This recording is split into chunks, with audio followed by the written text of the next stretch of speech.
Hey guys, a medieval home could look warm from the outside, with firelight moving behind the shutters, but inside, that same warmth often came with smoke that clung to the eyes, the throat, the roof beams, the clothing, and even the food. Tonight, we are stepping into a world where comfort and discomfort lived beside the same hearth. Before we begin, let me know where you're watching from and what quiet corner of history you'd like to explore next. If you enjoy thoughtful long-form history like this, a like is a simple way to support it. And if you want more calm, intelligent history to fall asleep to, you're very welcome to subscribe. So let us begin not with a castle or a battlefield or a king's chamber, but with the low, smoky room where most medieval life actually happened. To understand smoke inside a medieval home, we have to begin with a simple truth that modern people often forget. Fire was not a feature of the house. Fire was the center of the house. It cooked the meal, warmed the hands, dried the damp cloth, hardened the cheese, smoked the meat, lit the faces in the evening, and gave the household a place to gather when darkness arrived early and cold pressed against the walls. But that same fire also filled the room with something unavoidable: smoke. In many ordinary homes across medieval Europe, especially in earlier and poorer buildings, there was no neat fireplace built into the wall, no efficient chimney carrying smoke cleanly away, and no sealed stove quietly heating the room. Instead, there was often an open hearth placed near the middle of the floor, or slightly off-center, with a fire burning low under an opening in the roof, a smoke hole, a louve, or sometimes nothing more sophisticated than gaps in the thatch and timber above. This does not mean medieval people were foolish, or that they simply did not notice the smoke. They noticed it constantly. Their eyes watered, their throats tightened, their rafters blackened. Their clothing absorbed the smell. But the question is not whether smoke was unpleasant. The better question is why so many homes continued to live with it, generation after generation, even when the discomfort was obvious. Part of the answer lies in cost. A chimney was not just a hole. It was a structure. It required materials, skill, maintenance, and enough stability in the house itself to support it. Stone, brick, tile, and careful masonry were not small matters for ordinary people. For many rural families, the house was built from what the landscape could provide: timber, wattle, daub, clay, turf, straw, reed, and thatch. These materials could create shelter, but they did not always lend themselves easily to the kind of chimney a later household would take for granted. And even when chimney technology spread, it did not spread evenly. Wealthier households gained better hearths and smoke control earlier. Urban homes, manor houses, monasteries, and castles could adopt more elaborate arrangements.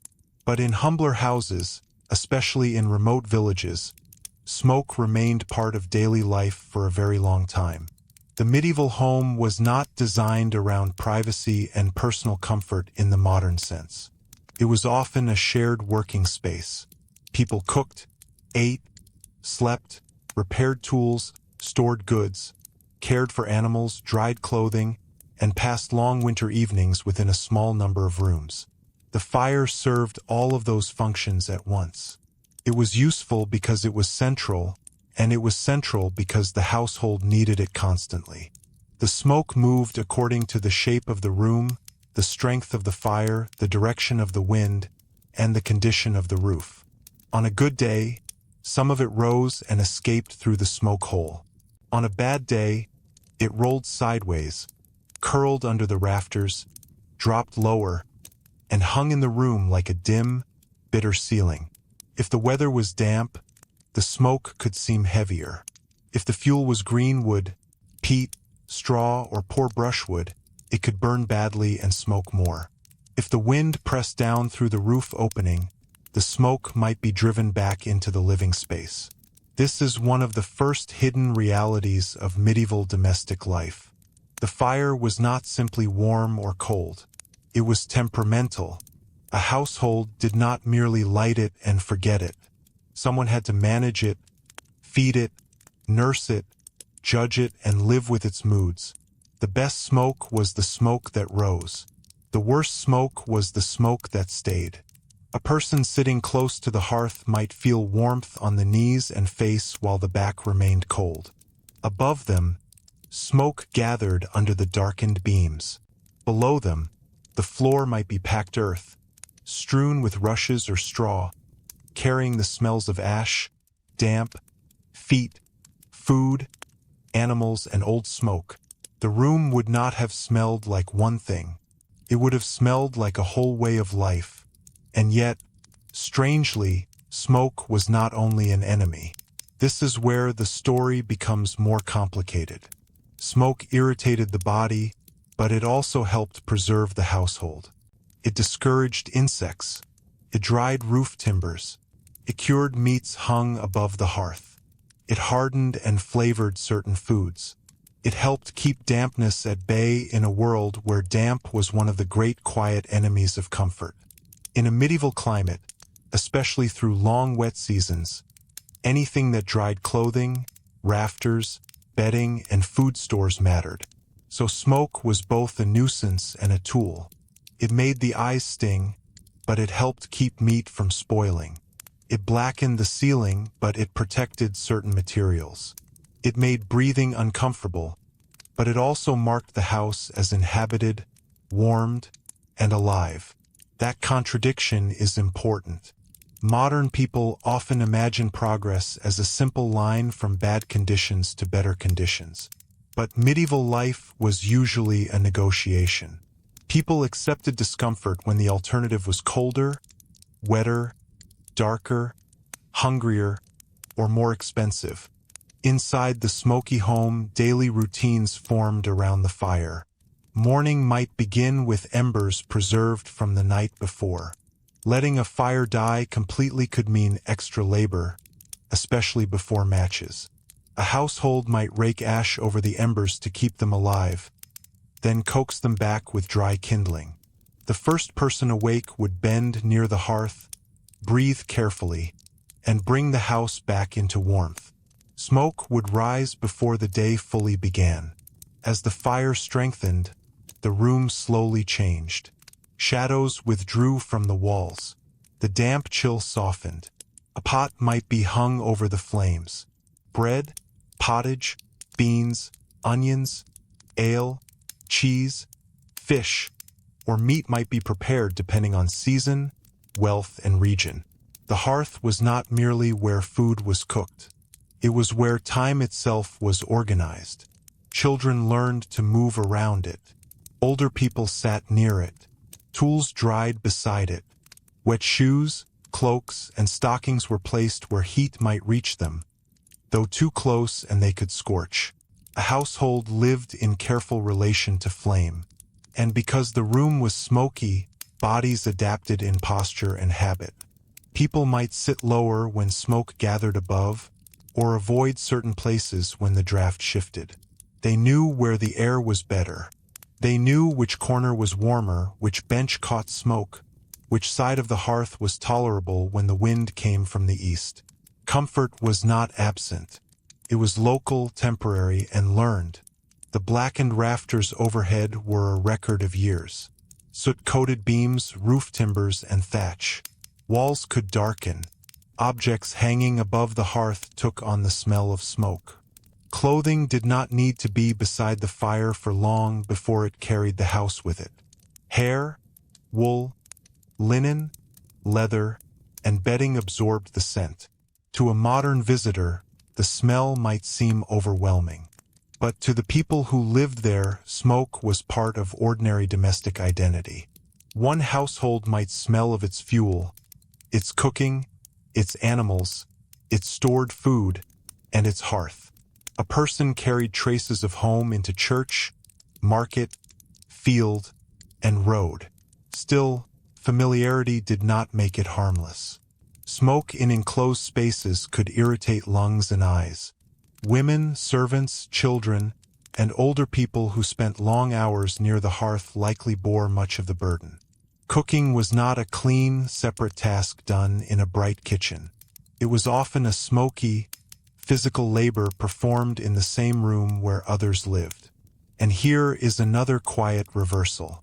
The people most exposed to the smoke were often not the people with the most power in the household.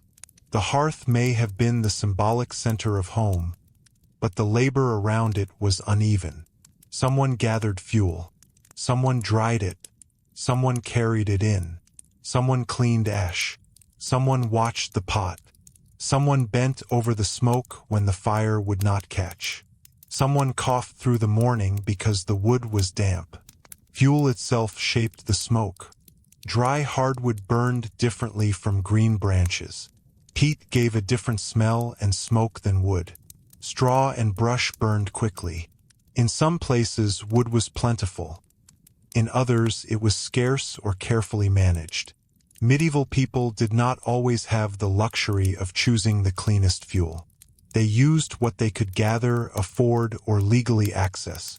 This mattered because fuel was connected to land, rights, poverty, and hierarchy. The smoke inside a house was not just a domestic detail.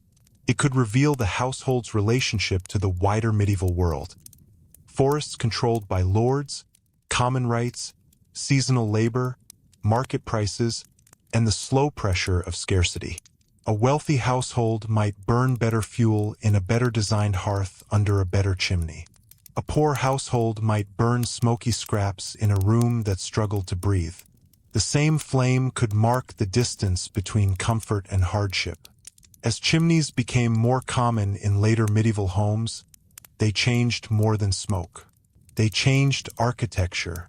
They allowed fires to be placed against walls. They made upper rooms more practical. They altered how heat moved through a house.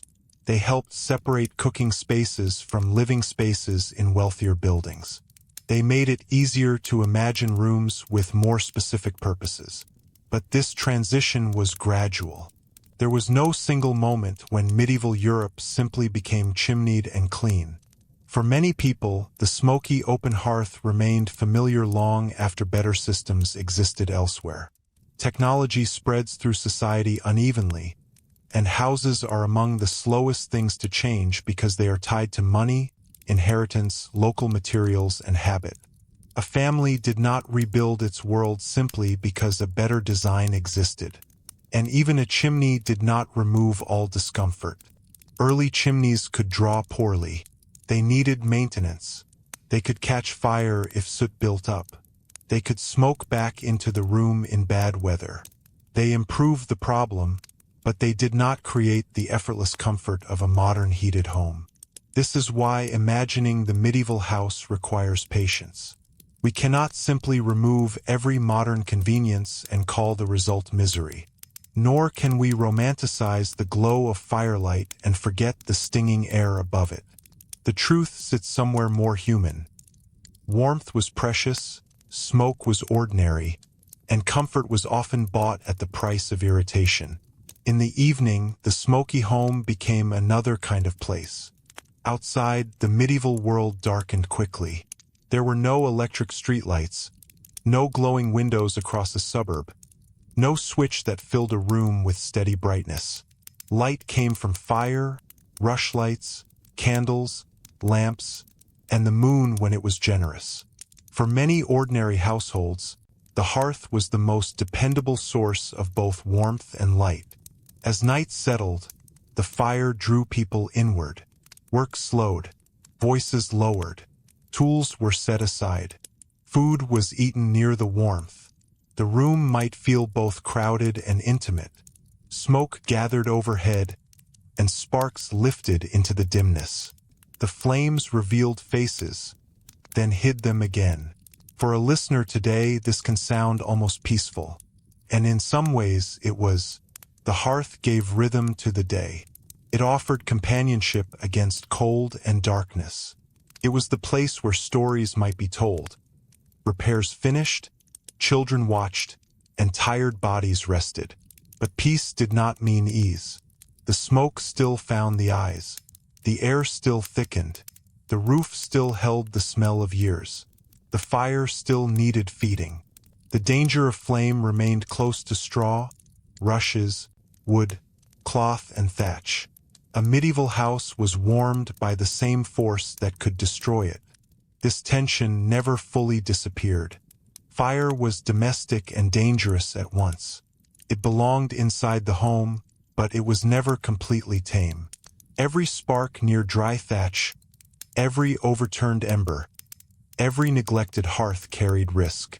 In crowded towns, where timber buildings stood close together, fire was not merely a household problem. It could become a neighborhood disaster. So the smoky hearth sat at the center of a larger medieval anxiety. The need to bring danger indoors because life without it was worse. That may be the most important thing to understand. Medieval people were not choosing smoke because they enjoyed discomfort. They were choosing fire because survival required it. The smoke was the cost of warmth, food, light, preservation, and work. It was a daily reminder that comfort in the past was rarely clean, separate, or effortless. And once we understand that, the medieval home begins to look different. Not as a crude failure of design, and not as a romantic cottage glowing softly in the past, but as a practical shelter shaped by hard limits. The smoke was not an accident. It was part of a whole system of fuel, labor, architecture, weather, poverty, and need. A person entering such a house from the cold might first feel relief. The air inside was warmer. The fire lived. Food was possible. Wet clothing might dry. The body could rest. Then, slowly, the eyes would begin to water. And that small discomfort opens the door to a much deeper question. How did people sleep, breathe, cook, work, raise children, store food, and build a sense of home in a room where the very thing that kept them alive also filled the air around them? That question brings us closer to the ordinary body inside the ordinary room, because smoke was not something people encountered only for a few minutes. It was part of the hour-by-hour environment of the house. It hovered in the same space where bread was prepared, where infants were rocked, where older relatives warmed stiff hands, where servants carried pots, where tools were mended, where damp wool was dried, and where the household tried to sleep after a long day of work. Sleeping in such a place could be more complicated than the soft image of a medieval hearth suggests. In poorer homes, the sleeping area might not be far from the fire at all. Beds, pallets, straw mattresses, benches, chests, and simple sleeping platforms could share the same smoky room where the day's cooking had taken place. Even where a household had a loft or upper sleeping space, smoke might still matter because smoke rose. What escaped slowly through the roof often passed first through the upper darkness of the building. A person lying down at night might not be lying in clean air. The fire would usually be banked rather than allowed to blaze, because fuel was precious and open flame was dangerous. Ash might be drawn over embers to preserve them until morning. The room would grow dimmer, cooler, and quieter, but not empty of smell. Smoke lingered in textiles. Soot lived in the roof. The bedding, the clothing, and even the wooden frame of the house carried the memory of many fires. This is one reason medieval interiors can be hard for modern people to imagine accurately. We tend to picture smoke as something visible. A gray cloud, a dramatic haze, a line rising from flame. But much of its presence was subtler. It was in the sting that remained after the smoke thinned. It was in the smell of wool. It was in the taste of food hung above the hearth. It was in the way a ceiling darkened over years, until the house itself seemed to have absorbed the fire. And the longer a family lived under that roof, the more the house became a record of their need for warmth. The roof above the hearth mattered enormously. In some homes, the smoke escaped through a hole, a vent, or a raised covering that allowed air to pass out while keeping some rain from entering. In others, smoke found its way through thatch, gaps, imperfect joins, or the general looseness of materials. This could sound primitive, but it was also part of how certain houses breathed. A completely sealed medieval home would not necessarily have been more comfortable. It might have trapped damp, smells, and smoke even worse. so air movement was a constant negotiation. Too much opening, and the house lost warmth. Too little, and smoke thickened. A gap that helped smoke escape in one wind might invite rain or cold in another. A roof that breathed well in summer might feel cruel in winter. A design that worked in one region with one kind of fuel and weather might be miserable somewhere else. Medieval domestic comfort was therefore not a fixed state. It shifted with weather, season, fuel, maintenance, and luck. In winter, the problem became sharper. The household needed the fire more, but the cold made people want to close the house tighter. Doors were kept shut against wind. Openings were blocked where possible. Animals might be brought closer to shelter. Wet cloaks and shoes crowded near the hearth. More bodies gathered indoors for longer hours. The fire burned longer, and the smoke had fewer easy paths away. The very season that made fire most necessary could also make smoke most oppressive. Imagine a low room on a wet winter evening. The ground outside is soft with mud. The thatch above has taken in days of damp air. The fuel stack is not as dry as anyone would like. Someone has dragged in wood that should have seasoned longer, because the better pieces have already been used. When it catches, it smolders before it burns. The smoke rises reluctantly, curls sideways, and hangs beneath the roof. No one in the room needs a historian to explain that this is unpleasant. They feel it immediately, but they also know the choices. Burn the poor fuel or sit colder. Open the door and let out heat. Keep the room closed and accept the smoke. Use more of the dry fuel now and risk having less later. Such decisions were not dramatic, but they were the texture of survival. The household's fire was a small daily economy. Fuel had to be gathered, cut, carried, stored, dried, and protected. In many areas, access to woodland was regulated by custom, lordship, or law. People might have rights to collect fallen branches, underwood, turf, or peat, but not always freely or in unlimited amounts. The shape of a fire inside the house could reflect arrangements outside the house. Who controlled land, what rights tenants held, how far someone had to walk, and how much labor could be spared. This is one of the quieter ways the medieval social order entered the home. It did not only appear as taxes, rents, obligations, and courts. It appeared as smoke. A better supplied household could afford drier wood, more regular burning, and perhaps eventually improved construction.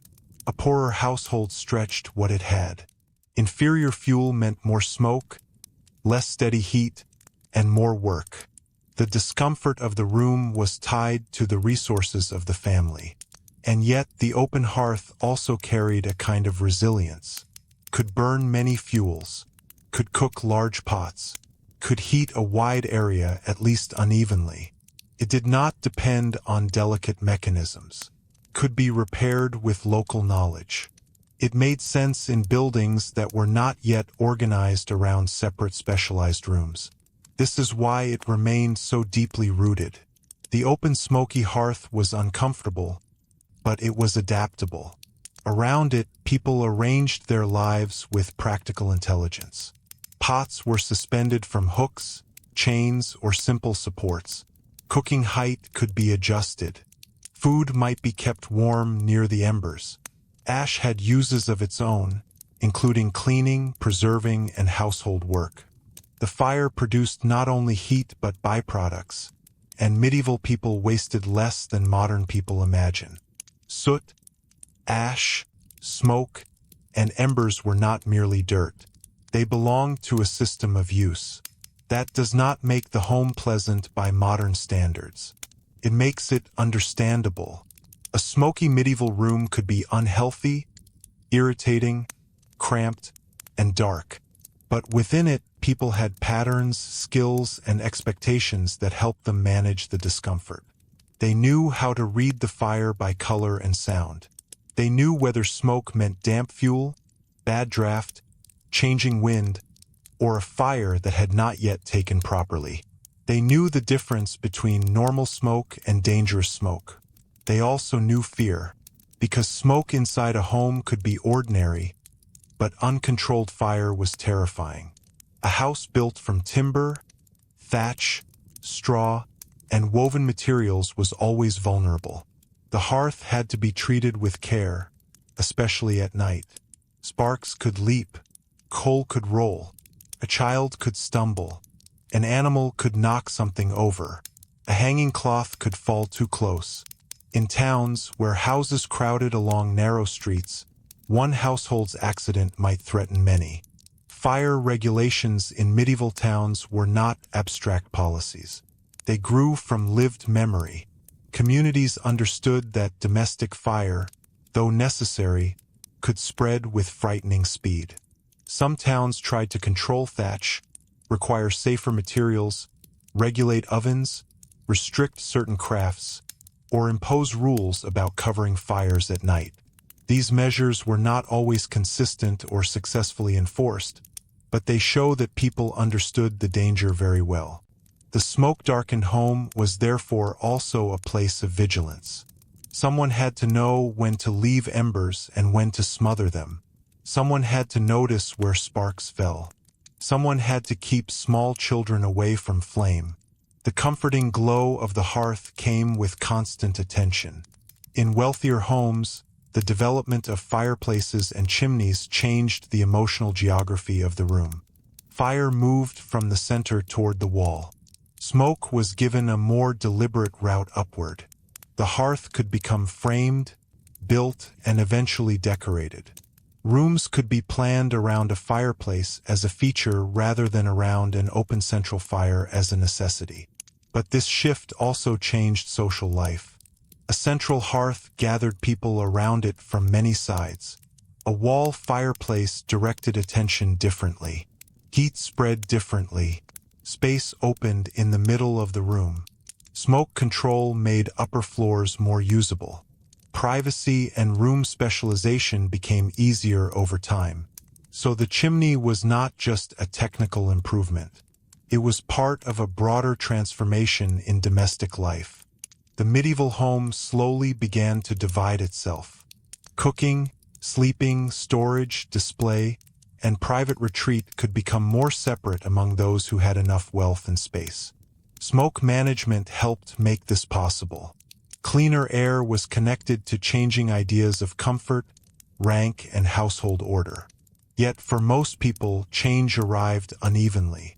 A manor house might have a great hall with a central hearth long after some chambers had fireplaces. A townhouse might gain a chimney while a rural cottage continued to breathe smoke through the roof. A kitchen might remain smoky even when a lord's chamber had a more controlled fire. Medieval architecture did not move in one clean line. It overlapped old and new habits. This overlap matters because it prevents us from flattening the Middle Ages into one image. There was no single medieval home. There were peasant cottages, urban houses, manor halls, monastic buildings, craft workshops, inns, kitchens, castles, and farmsteads. Smoke touched all of them differently. In a great hall, smoke could rise into a high roof, with open space above helping to keep the worst of it away from those seated below. But even there, roof timbers darkened, and the hall smelled of fire. In a small cottage, the same amount of smoke had far less room to rise. In a kitchen where large quantities of food were prepared, smoke and heat could be intense. In a cold chamber with a small fireplace, smoke might be less constant but warmth more limited. Comfort depended on scale. A high roof could be a luxury of air. A small low ceiling could turn smoke into an intimate burden. The materials of the house also shaped the experience. Wattle and daub walls could hold warmth but also absorb smells. Thatch could allow smoke to filter upward, but also created fire risk. Timber could blacken and harden under smoke, but soot buildup required care. Packed earth floors did not reflect light the way later pale plaster or stone might. The whole room could feel darker than a modern reconstruction suggests, especially after years of smoke. Light and smoke interacted. A smoky room was not only harder to breathe in, it was harder to see in. Firelight flickered through haze.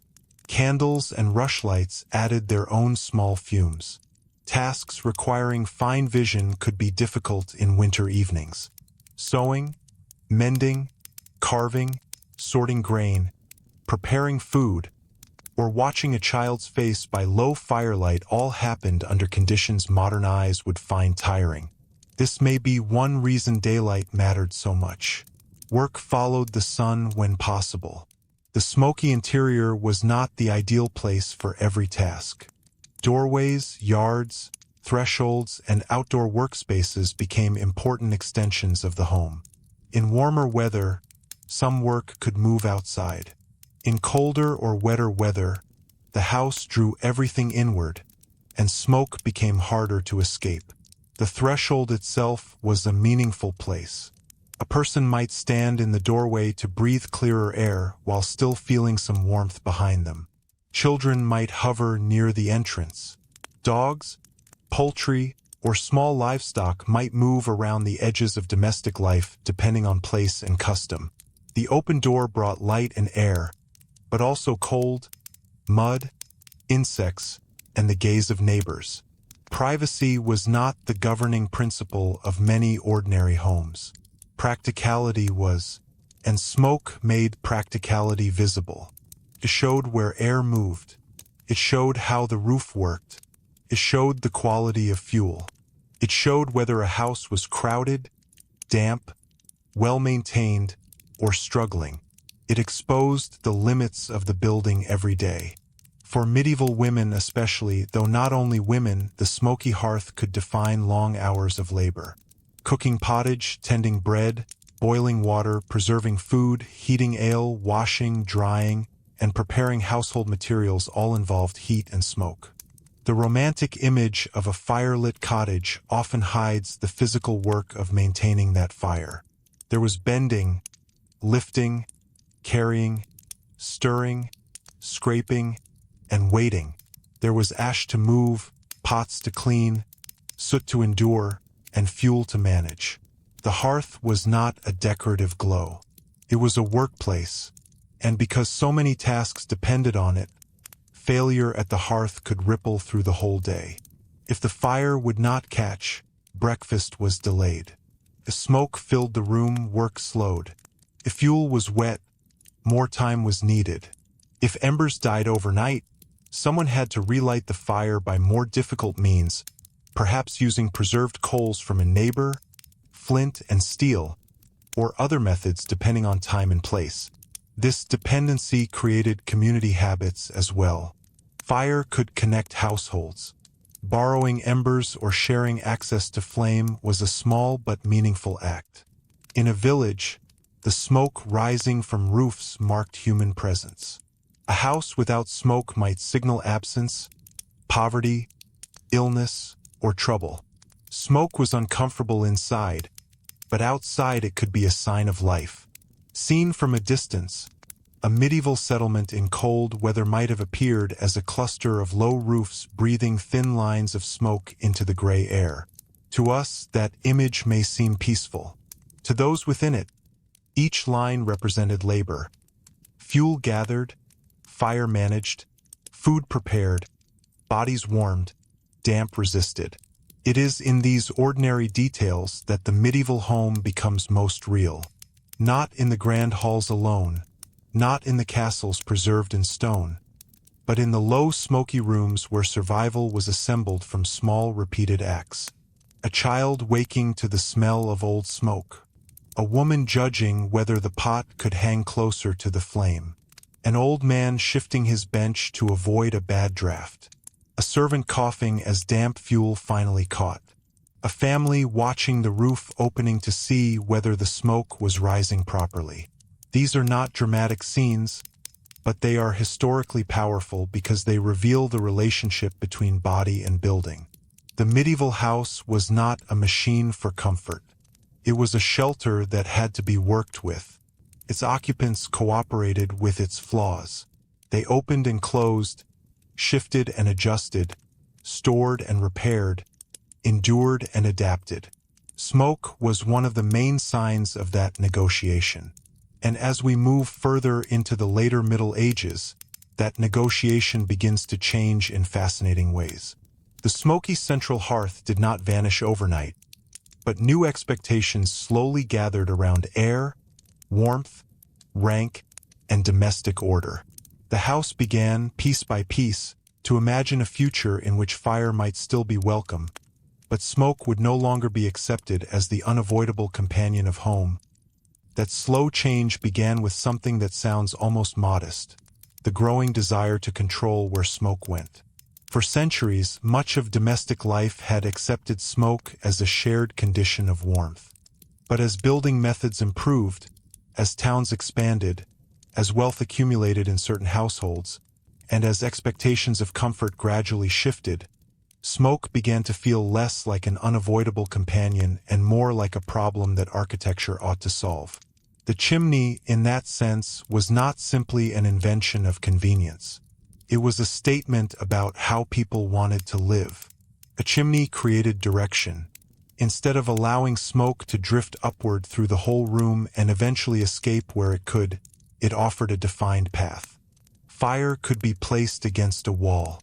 Smoke could be drawn upward through masonry. The room itself changed shape around that decision. This sounds technical, but it altered daily life in surprisingly intimate ways. When the fire moved to the wall, the center of the room opened. Furniture could be arranged differently. Movement through the house changed. The hearth was still important, but it no longer occupied the same commanding physical position. People could gather before a fireplace rather than around an open central flame. The body no longer had to negotiate the same circular territory of sparks, smoke, and heat. Heat itself became more directional. The old central hearth radiated unevenly outward, warming what was close and leaving edges cold. A fireplace could focus warmth into a particular side of a room, creating new habits of sitting, sleeping, and social order. Who sat nearest the fire mattered. Rank could be expressed spatially. In great houses, this was especially visible. Medieval halls had long been public spaces of eating, ceremony, and lordship, often organized around a central fire. But as private chambers with fireplaces became more desirable, social life began to shift. Lords and wealthier families could withdraw from the open communal hall into more controlled rooms with enclosed warmth and cleaner air. This was not only about luxury. It reflected changing ideas of privacy, status, and household authority. To retreat from the smoky hall into a heated chamber was to step into a different kind of domestic world. The air was clearer. The walls might hold hangings. Furnishings could be protected from constant soot. Conversation became more private. The fire was still central, but now it served intimacy rather than shared exposure. The smoky great hall did not disappear immediately. For a long time, old and new forms existed side by side. Kitchens remained smoky. Service spaces remained practical. Workers still labored around open heat. But the symbolic ideal of comfort was beginning to move toward cleaner, enclosed warmth. And with that shift came a subtle moral language. Cleanliness, order, and controlled domestic space increasingly carried social meaning. Smoke-blackened rafters were ordinary in one context and a sign of lower status in another. A room with a well-built fireplace suggested stability, investment, and refinement. A household able to separate cooking smoke from sleeping space displayed not just wealth, but a different vision of what a home should be. This is important because architecture does not only solve physical problems. It teaches people what to desire. Once cleaner air became possible for some, smoke could feel less like fate and more like evidence of being left behind. Yet even here, the story resists simplicity. A chimney was expensive. It required good materials and skilled labor. It also required maintenance. Soot built up inside flues and had to be cleared. Poorly designed chimneys could smoke badly, crack, leak, or become dangerous. Chimney fires were real risks, especially where maintenance was neglected. So the fireplace did not eliminate labor. It redistributed it. Someone still had to manage fuel, clean ash, and watch the flame. Someone had to understand draft, weather, and airflow. A badly drawing fireplace could be just as frustrating in its own way. Smoke might pour back into the room on a windy day or when the flue was blocked. Rain could enter from above. Birds nested where they should not. The promise of cleaner living came with new practical demands. And for the poor, many of these improvements remained distant. Rural cottages across much of Europe continued to rely on smoky open hearths long after elite households had embraced chimneys and enclosed fireplaces. In some regions, smoke-blackened interiors remained normal well into much later centuries. Technology moves through class slowly, and housing is often the slowest part of daily life to transform. A family living in a timber cottage could not simply decide to modernize because a lord's manor had better fireplaces. Materials, rights, local tradition, and money all stood in the way. This is why historical change can look uneven from the ground. One village might contain houses from different centuries of comfort at the same time. One person might work all day in a smoky kitchen and sleep at night in a chamber with a fireplace if they served a wealthy household. One building could hold both old discomfort and new aspiration under the same roof. The kitchen itself became an especially revealing place. As elite domestic life separated formal living spaces from working spaces, kitchens often remained the realm of smoke, heat, and labor. Large kitchens in monasteries, castles, manor houses, and urban households could be intense environments. Fires were larger. Food preparation was constant. Smoke and grease-coated walls and beams. Heat could be exhausting in summer and still necessary in winter. A noble family might dine in a cleaner chamber while the labor that fed them remained in the smoky world behind it. This division tells us something uncomfortable but familiar. Comfort is often created by moving inconvenience somewhere else, usually onto other people. Servants, cooks, scullions, and household workers carried much of the burden of smoke even as domestic ideals changed. The cleaner room at the front of the house often depended on a dirtier room at the back. This is one reason medieval domestic history matters. It reminds us that architecture reflects power. Who breathes the smoke? Who sits nearest the warmth? Who gathers the wood? Who can close a private chamber door and leave the kitchen behind? These were not small details. They were daily expressions of hierarchy. And yet, even among ordinary people, there were forms of ingenuity that deserve attention. Medieval households did not simply endure smoke passively. They experimented constantly with arrangement. Roof louvres improved ventilation. Raised hearths changed airflow. Different fuels were mixed for better burning. Fireplaces were adapted with local knowledge rather than formal engineering. People observed what worked. This practical intelligence rarely leaves grand written records, but it shaped real life.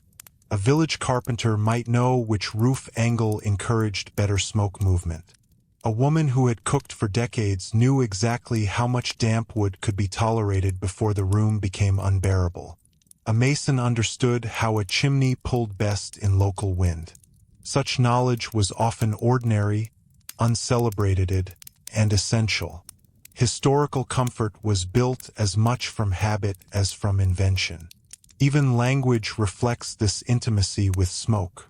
Hearth and home were deeply connected ideas. The fire was not merely equipment. It was identity. To keep a hearth was to maintain a household. To lose it could mean poverty, exile, or collapse. Fire marked belonging.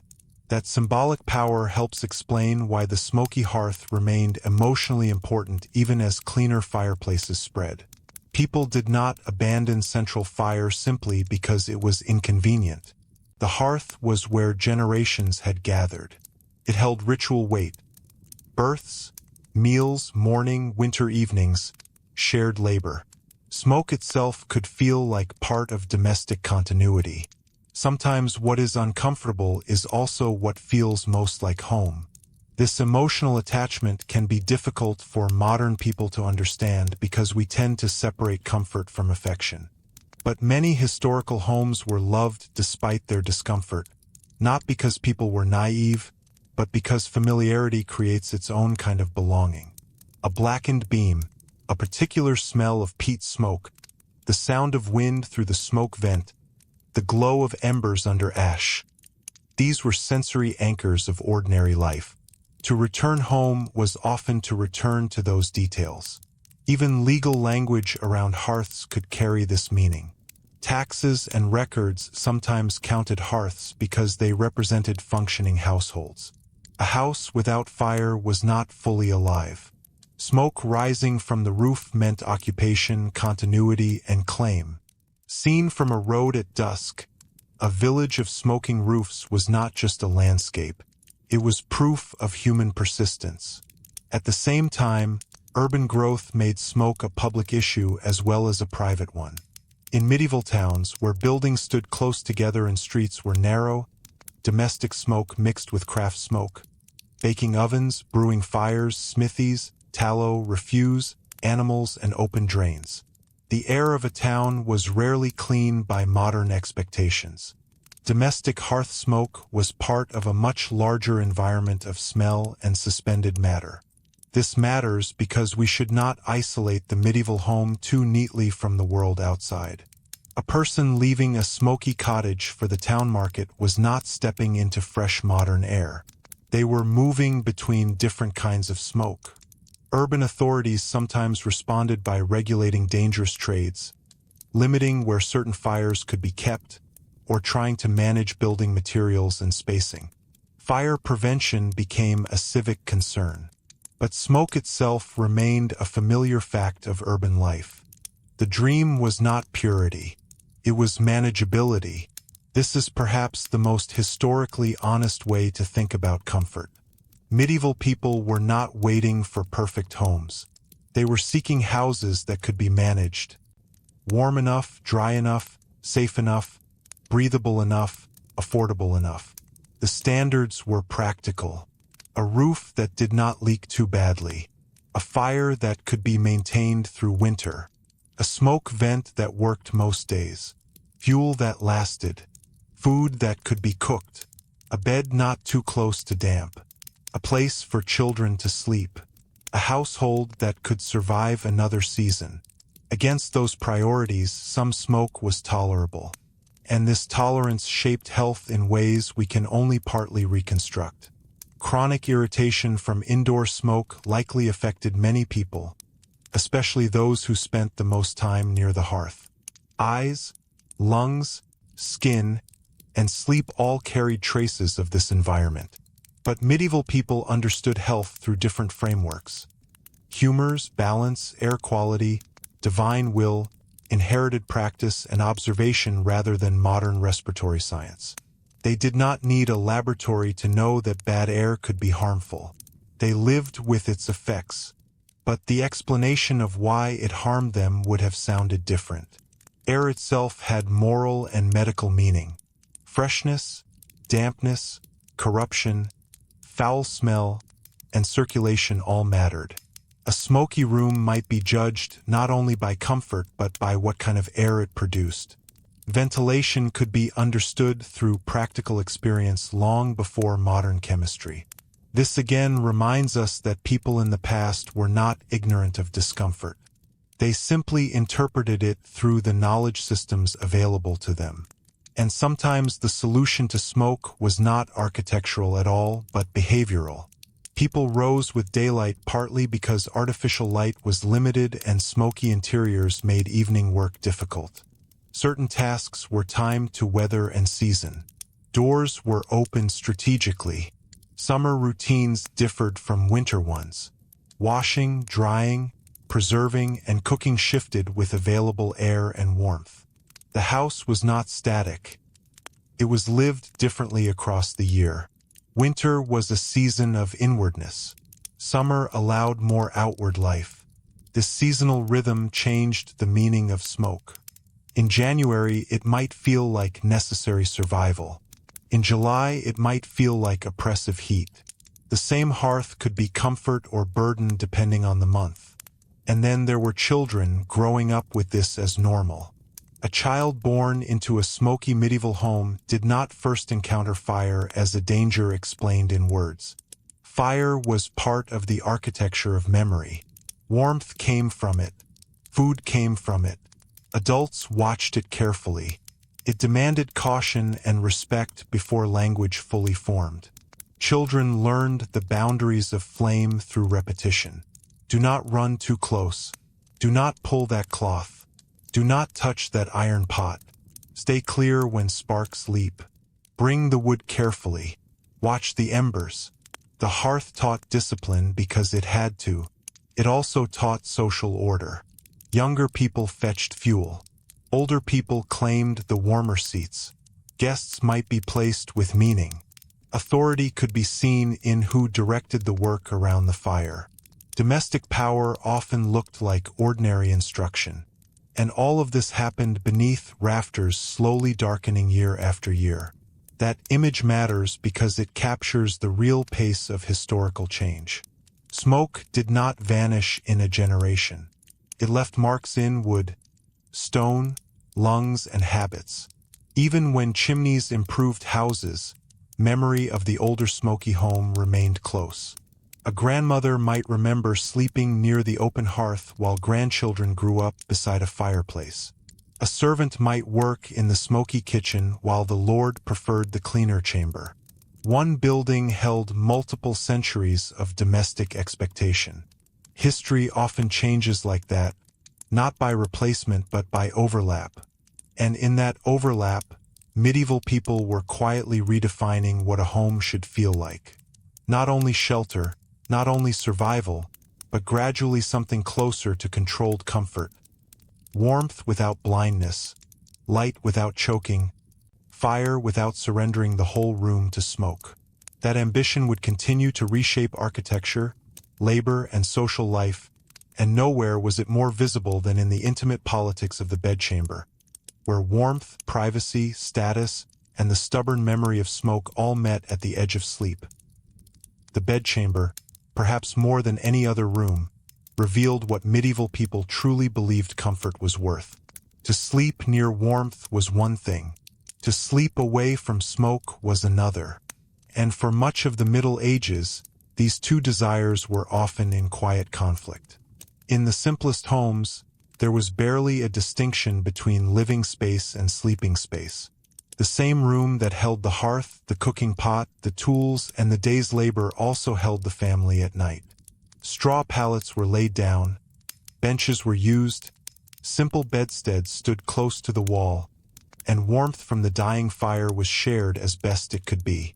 Privacy was limited, and the air carried everything the day had left behind: ash, damp wool, animal smell, old smoke, and the heavy scent of enclosed bodies. But as wealth increased, and especially in noble or prosperous urban households, the bedchamber became a place where people tried to separate themselves from the harsher realities of the hall. A private chamber with its own fireplace offered more than warmth. It offered control. Here, a person could shut a door. They could keep heat closer. They could reduce exposure to the smoke of the main hall or kitchen. They could protect textiles, bedding, books, and personal possessions from the worst soot. The chamber became a space where comfort could be concentrated, and because of that, it became a powerful symbol of rank. To be invited into someone's chamber was different from being received in a hall. It suggested intimacy, trust, and status. To sleep there regularly marked a life very different from that of the servant still tending fires below.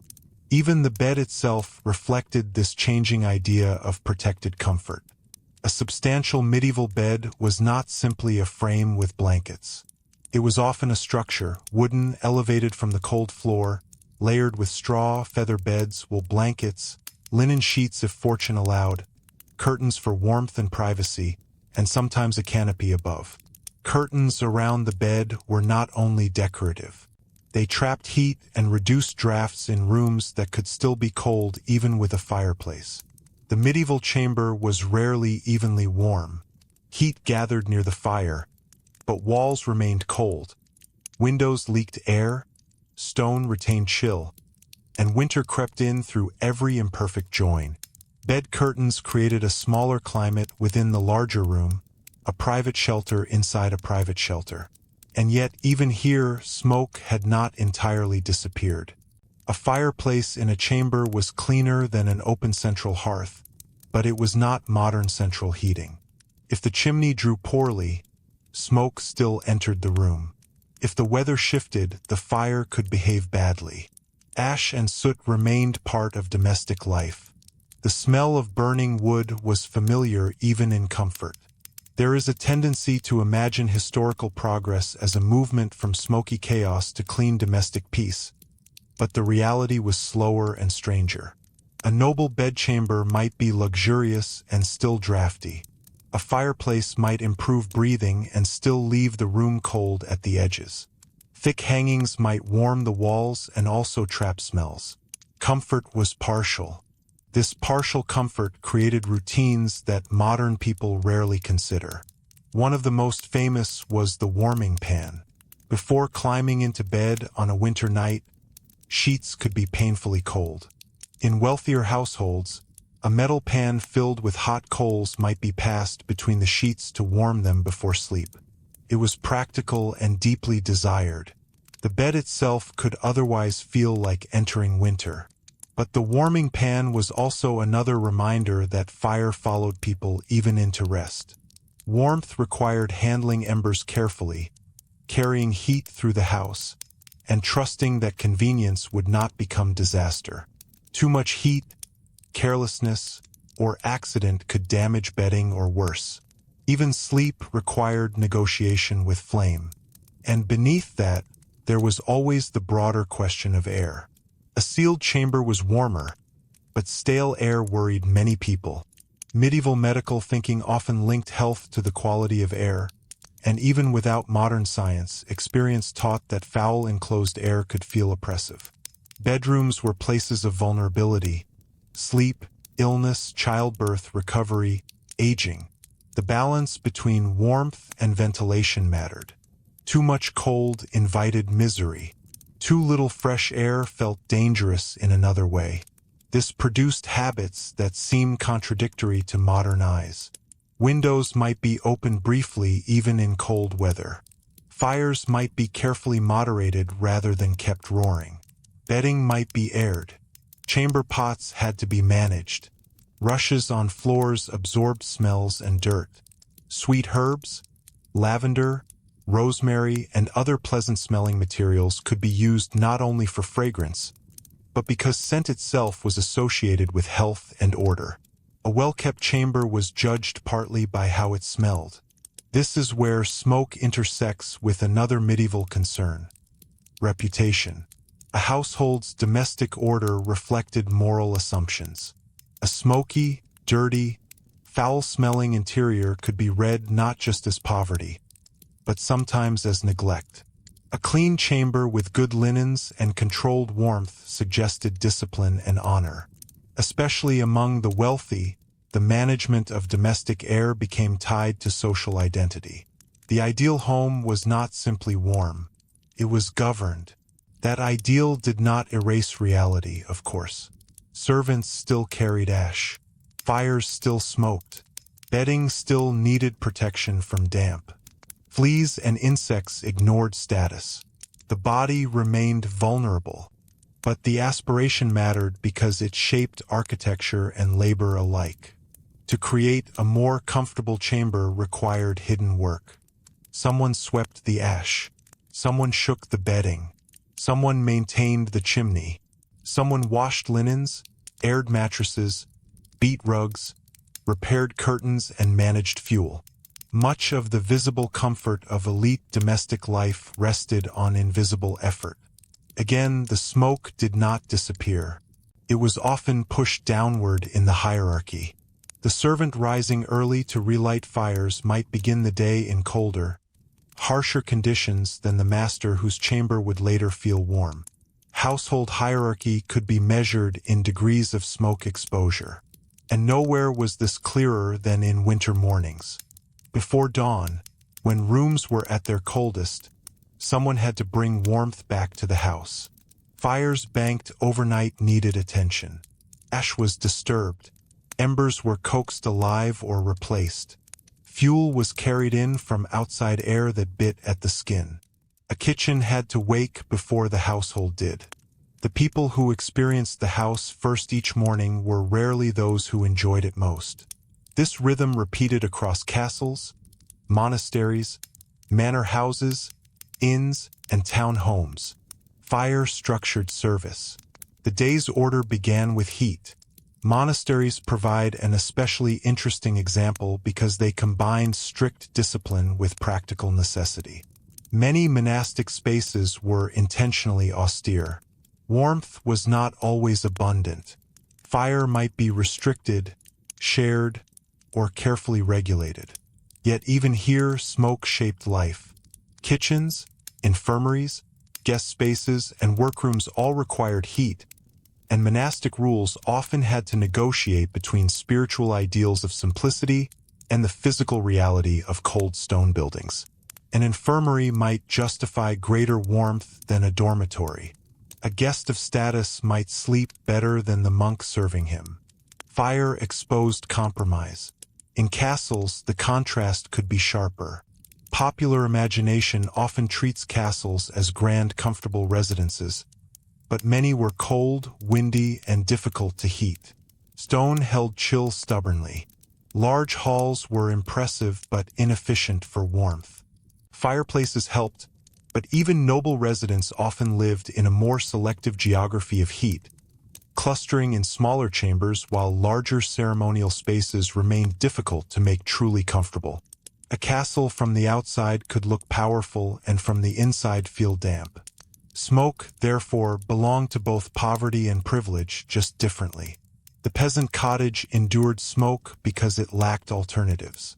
The castle endured it because scale created its own problems. Greatness did not guarantee ease. This is one of the reasons medieval domestic history is so revealing. Cuts through visual assumptions. The richest room might still be cold. The humblest cottage might have the warmest social center around its hearth. Comfort depended on architecture, but also on use. And then there was travel. For people moving between households, merchants, pilgrims, officials, laborers, messengers, clergy, the experience of smoke could become a way of reading unfamiliar places. An inn, a host's hall, a monastery guest room, a manor lodging, each announced itself partly through warmth and air. A traveler entering after dark would notice the fire first. Was it generous or meager? Was the room close and smoky or better ventilated?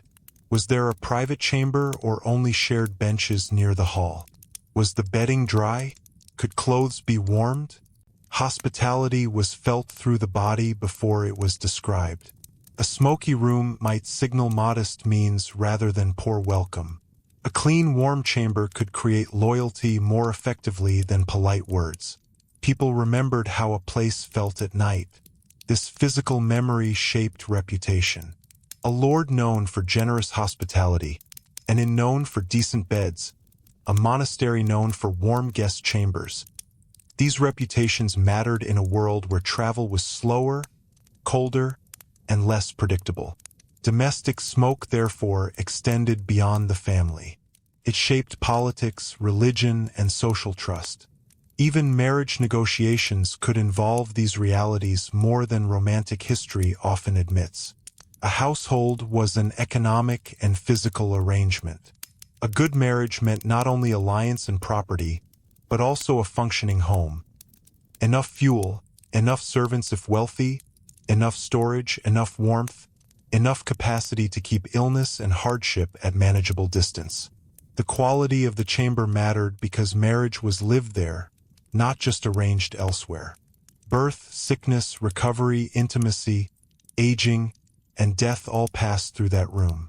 The hearth might be the symbolic heart of the home, but the chamber was where private human vulnerability gathered. And still, smoke lingered at the edges. Clothes carried it upward from kitchens. Winter fires scented the bed curtains. Chimneys drew imperfectly. Servants entered with warmed pans and fresh coals. Even refined domestic life could not fully escape the atmosphere of burning fuel. Perhaps that is the most honest picture of medieval comfort. Not the absence of hardship, but the careful management of it. People did not expect perfect climate control. They expected effort. A good household was one that kept cold, damp, smoke, hunger, and disorder from taking too much control. Success was measured in limits rather than perfection. This perspective changes how we think about luxury. A warm private chamber was luxurious not because it was extravagant by modern standards, but because it represented victory over ordinary discomfort. To sleep without choking smoke, to wake without frozen water, to own enough fuel for winter, to keep linens dry, to protect children from the worst cold. These were meaningful achievements, and because they were difficult, they carried emotional weight. A mother warming a bed for a sick child, a servant staying awake to watch a dangerous fire, an old couple sleeping closer to the hearth because age had made winter harder. These are not decorative details. They are the human reality of domestic history. The house was a daily argument against the season. And when that argument failed, when smoke became too thick, when fuel ran short, when illness entered, when fire escaped control, the fragility of medieval comfort became painfully clear. A chimney blocked in the wrong week of winter could matter enormously. A roof fire could erase years of labor in an hour. A wet season could turn fuel into frustration. A sickness made worse by cold and bad air could alter a family's future. The home was never entirely secure. That insecurity shaped emotional life as much as architecture. Gratitude for warmth was not sentimental. It was practical. Anxiety around fire was rational. Attention to small household routines was survival. Which is why the medieval fireplace, for all its smoke and inconvenience, remained one of the most emotionally powerful objects in the house. Promised warmth, but never without responsibility. And as the later Middle Ages moved forward, fireplaces themselves became more elaborate, framed in stone, carved with symbols, made larger or more decorative in elite homes, and increasingly central to how households displayed both comfort and authority. The fire that once simply kept people alive was beginning to become something else as well. A visible sign of status, taste, and control sitting openly in the room where visitors would judge the entire household by what they saw and by what they no longer had to breathe. That quiet transformation, where a fire became something to be seen as well as something to be used, tells us a great deal about how medieval households were changing. A fireplace in a later medieval great chamber was no longer only a practical device for surviving winter. It could be framed in carved stone, marked with family symbols, decorated with heraldry, or built large enough to announce authority before a single word was spoken. Guests entering such a room understood immediately that warmth itself had become part of social language. To control fire cleanly, visibly, and elegantly was a form of power. In earlier centuries, smoke had spread itself democratically through the room. Everyone near the hearth shared it. By the later Middle Ages, wealthier households increasingly displayed their ability to direct smoke away, preserve clean air, and create selective warmth. The absence of smoke became part of prestige. This sounds subtle, but it changed how people judged a home. A visitor did not simply notice if a house was large. They noticed if the chamber smelled stale or fresh, if soot marked the walls, if the fire smoked badly, if the windows were hung with cloth or glass, if tapestries softened the stone, if servants kept ash under control, if bedding smelled of damp, if the hearth looked neglected or well-governed. Domestic order was visible through the management of fire.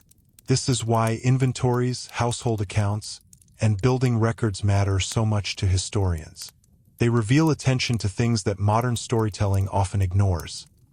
Iron fire dogs, andirons, hearth tools, chimney repair, stonework, fuel storage, rushes for floors, linens for chambers, and the endless maintenance required to keep a household comfortable enough to reflect honor. Comfort was expensive because disorder was always trying to return. Take the simple example of soot. A chimney reduced smoke in the room, but it also concentrated soot inside the flue. That soot had to be removed. Left too long, it could choke the draft or ignite. Cleaning it was filthy, necessary work. The cleaner room in front depended on the dirtier labor hidden inside the walls. This pattern repeats constantly in domestic history. What appears graceful from the outside is often sustained by unpleasant, invisible work. The same was true of fuel itself. A noble household with many fireplaces required enormous quantities of wood. Castles, monasteries, manor houses, and urban residences all consumed fuel on a scale that shaped estates and landscapes. Woodlands were managed not only for beauty or hunting, but because fire demanded constant feeding. The elegant fireplace in a lord's chamber reached outward into forests, labor systems, tenant obligations, and transport routes. Someone cut that wood. Someone hauled it. Someone stacked it dry. Someone decided which fuel was fit for the kitchen and which for the chamber. A refined domestic interior rested on a long chain of practical effort. Even among the wealthy, winter remained a season of calculation. How much fuel could be spared for guests? Which rooms should be heated daily and which left cold? Should a great hall be warmed for ceremony, or should life retreat into smaller chambers? Could servants be spared to maintain multiple fires? These were decisions of household management, not small details. A house did not simply possess warmth. It allocated it. And warmth was political. In noble households, who was allowed near the fire reflected status with almost theatrical clarity. Seating arrangements near the hearth could reinforce hierarchy. The lord's place, the honored guest's bench, the servant waiting at the edge of warmth. These positions were understood without explanation. Heat itself could become ceremonial. This was especially visible during winter feasts or gatherings. A great hall might be lit with fire and candles, food served in abundance, and hospitality displayed partly through visible warmth. Yet behind that display stood the labor of kitchens thick with smoke, servants moving between heat and cold, and the constant risk that grandeur could be undone by something as simple as a poor draft or wet fuel. The polished surface of comfort was always fragile. This fragility appears clearly in periods of scarcity. A harsh winter, a poor harvest, war, disrupted transport, or disease could all affect the ordinary availability of fuel. Firewood was not infinite. In some places it became expensive enough to force difficult choices. Inferior fuel created more smoke and less efficient warmth. Peat, brushwood, dung in some regions, straw, and whatever else could burn became part of survival. This meant that smoke inside the house could worsen not because people forgot how to manage it, but because broader economic pressure reached the hearth. A bad year could be smelled. This is one of the reasons domestic history is so powerful.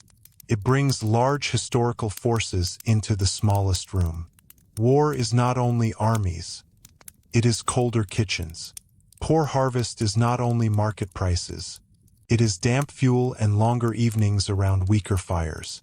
Social inequality is not only legal privilege. It is who coughs in the smoke and who sleeps behind curtains near a clean fireplace. The house makes history physical, and it reminds us that medieval people experienced politics through their bodies long before they described it in abstract terms. A peasant woman did not need a written theory of inequality to know the difference between her smoky room and the chamber she served in at the manor. A traveling priest did not need philosophy to remember which monastery kept a warm guest room. A child did not need explanation to understand which corner of the house belonged to authority. The fire taught hierarchy. Even religion was shaped by this domestic geography. The hearth carried symbolic meaning far beyond cooking.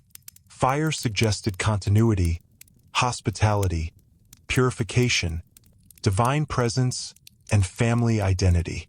Christian ritual life existed alongside these older and practical associations. Candlelight in churches, vigil lamps, feast day fires, blessed candles, winter gatherings. All of these sat within a wider culture where flame was emotionally powerful because it was never abstract. People trusted light differently when darkness was real. A household gathered around embers at night understood illumination in a bodily way. Fire was not metaphor first. It was necessity first, then meaning. This helps explain why winter celebrations, holy days, and communal feasting could feel so intense. Light against darkness, warmth against cold, gathered bodies against long nights. These were not poetic opposites invented by literature. They were lived seasonal realities. The smoky home shaped spiritual imagination. And still, beneath all symbolism, the daily inconvenience remained stubbornly practical. Someone had to empty ashes. This sounds small, but ash was everywhere. It built up constantly and had to be managed carefully. Too much ash smothered useful heat. Too little attention risked live embers where they should not be. Ash could be used for cleaning, for certain household processes, for preserving food in some contexts, and for countless ordinary tasks. But it also meant dirt underfoot, gray traces on clothing, and endless sweeping. The clean chamber depended on regular confrontation with ash.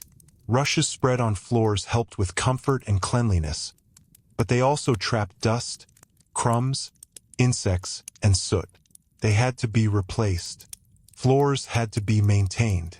Textiles absorbed smoke. Curtains near fireplaces needed care. Wool and linen held scent differently. Nothing about warmth was effortless. This is why servants were so central to elite domestic life. Comfort without labor was impossible.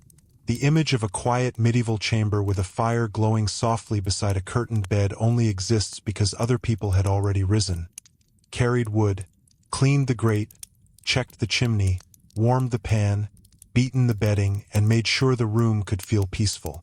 History often hides the worker behind the atmosphere. And yet, even in modest homes without servants, there was pride in domestic competence. To keep a hearth well was a skill respected across class lines. A good housekeeper was not merely tidy. They understood fuel, weather, food preservation, ventilation, timing, and repair. Household intelligence was technical intelligence. A badly kept fire could waste food. A badly stored fuel supply could ruin winter plans. A badly managed room could make illness worse.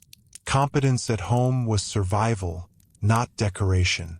This is one reason medieval advice literature, household instructions, and practical traditions often pay such close attention to what now seems ordinary. They knew that ordinary failure had serious consequences. An illness changed everything. When someone in the house became sick, the relationship to fire shifted immediately. Warmth could be healing, but smoke could be exhausting. Fresh air might be desired, but cold dangerous. The sick room became a place of constant adjustment. Beds were moved closer to warmth. Curtains were arranged. Windows were opened briefly or kept shut depending on belief and season. Herbs might be burned or hung. Chamber pots required more attention. Night fires were watched more carefully. A household under illness reorganized itself around breath, temperature, and hope. The medieval sickroom was often a lesson in limits. Without modern medicine, small domestic decisions carried emotional weight. Was the room too cold? Was the smoke worsening the cough? Was the air too close? Should the fire be stronger tonight? These questions were not trivial. They were the language of care. A mother sitting awake beside a child's bed, listening to breathing while the fire settled into embers, was making judgments as serious as any physician available to her. The house itself became part of treatment. And because death often happened at home, the memory of fire entered mourning too. Final conversations, vigils, winter illness, prayers spoken beside candlelight and hearthlight. Domestic flame was present at the edges of life. This gave the fireplace an emotional permanence beyond comfort. It witnessed generations. Children born into the room grew old beside the same hearth. Marriages were negotiated, meals shared, arguments endured, winters survived, and deaths remembered within sight of the same fire. Smoke blackened the rafters slowly while families changed beneath them. The house kept time differently than people did. A beam darkened over decades. A chimney settled. Stone around the fireplace wore smooth from hands. The same hearth outlived those who warmed themselves there.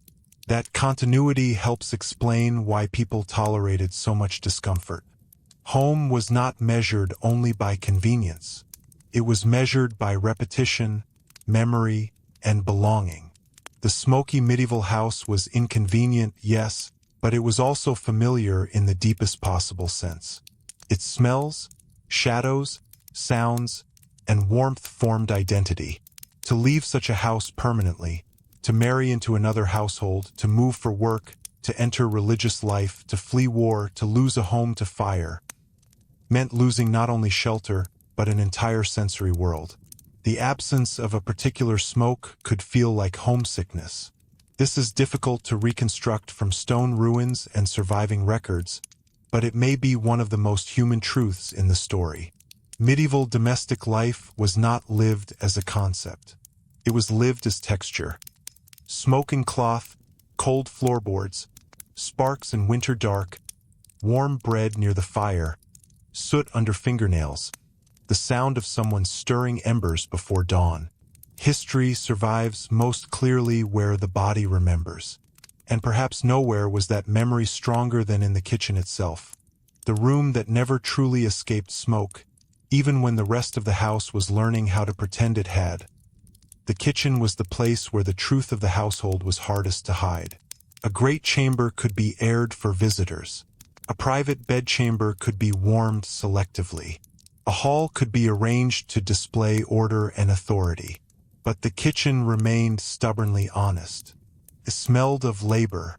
It showed the household's real appetite. It revealed who worked, who waited, and how much smoke a family was willing or forced to live with. Even in wealthy houses, where chambers and halls grew cleaner and more controlled, the kitchen often remained the old world preserved. Fire burned larger there, longer there, and with less concern for elegance.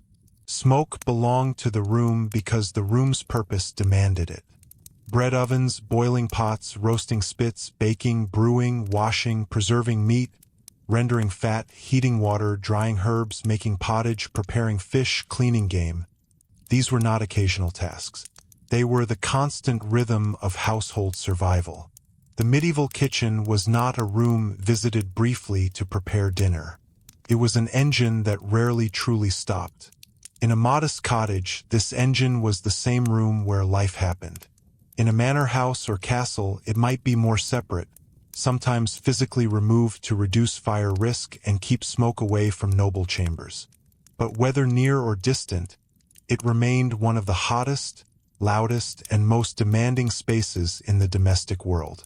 And unlike the carefully symbolic fireplace in a lord's chamber, the kitchen fire did not care about appearances. It demanded fuel in quantity. It blackened walls, covered beams with grease and soot. It dried the skin and irritated the eyes. It required early rising and late attention. It was useful, necessary, and exhausting. To understand what it meant to live with smoke inside a medieval home, we must spend time here because for many people, especially women, servants, and household workers, The kitchen was where smoke was no longer an atmosphere in the background. It was the condition of the working day. Imagine entering before sunrise. The room is cold first because yesterday's fire has sunk low. Ash lies thick around the hearth. Someone bends to wake the embers or relight the fire entirely. Wood is brought in from outside, sometimes damp from weather, sometimes too green, sometimes carefully saved from better days. Sparks catch, then fail, then catch again. Smoke rises low before the fire burns properly. Your eyes notice it before your mind does. A slight sting, a roughness in the throat, the smell of old smoke already sitting in the room from years of mornings just like this one. Then the day begins.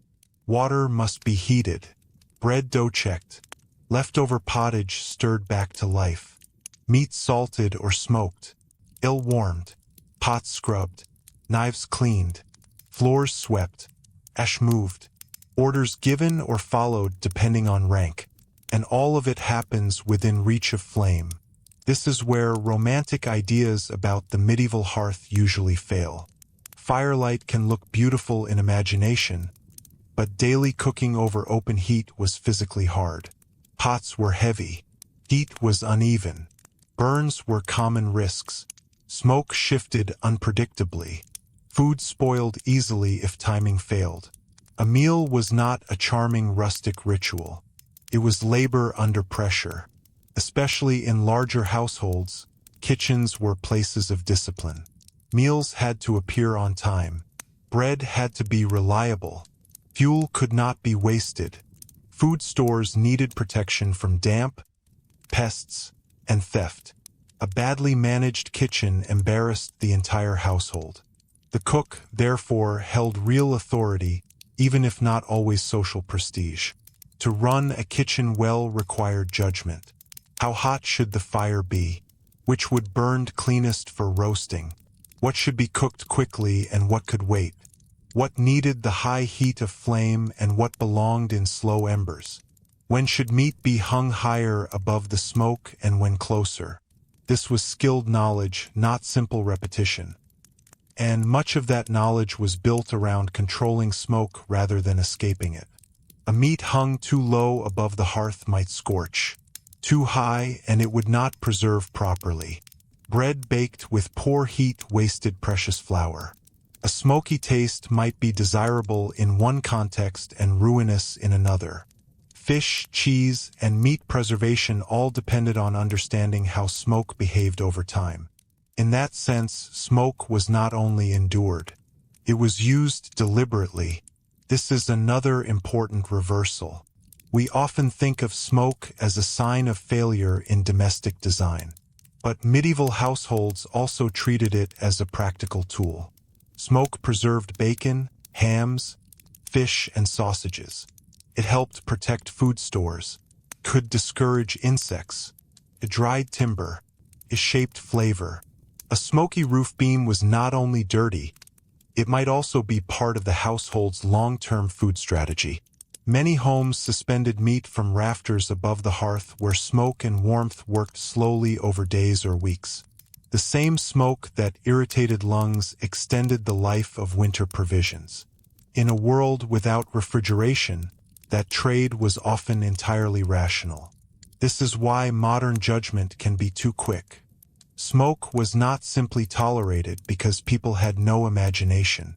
It remained because it solved real problems. Still, the burden of living inside that solution was uneven. A lord might enjoy smoked meat at table without spending hours in the room where it cured. A child sent to turn a spit stood much closer to the fire than the guest eating beside a clean chamber fireplace. Domestic comfort often depended on distance from the kitchen. That distance was social.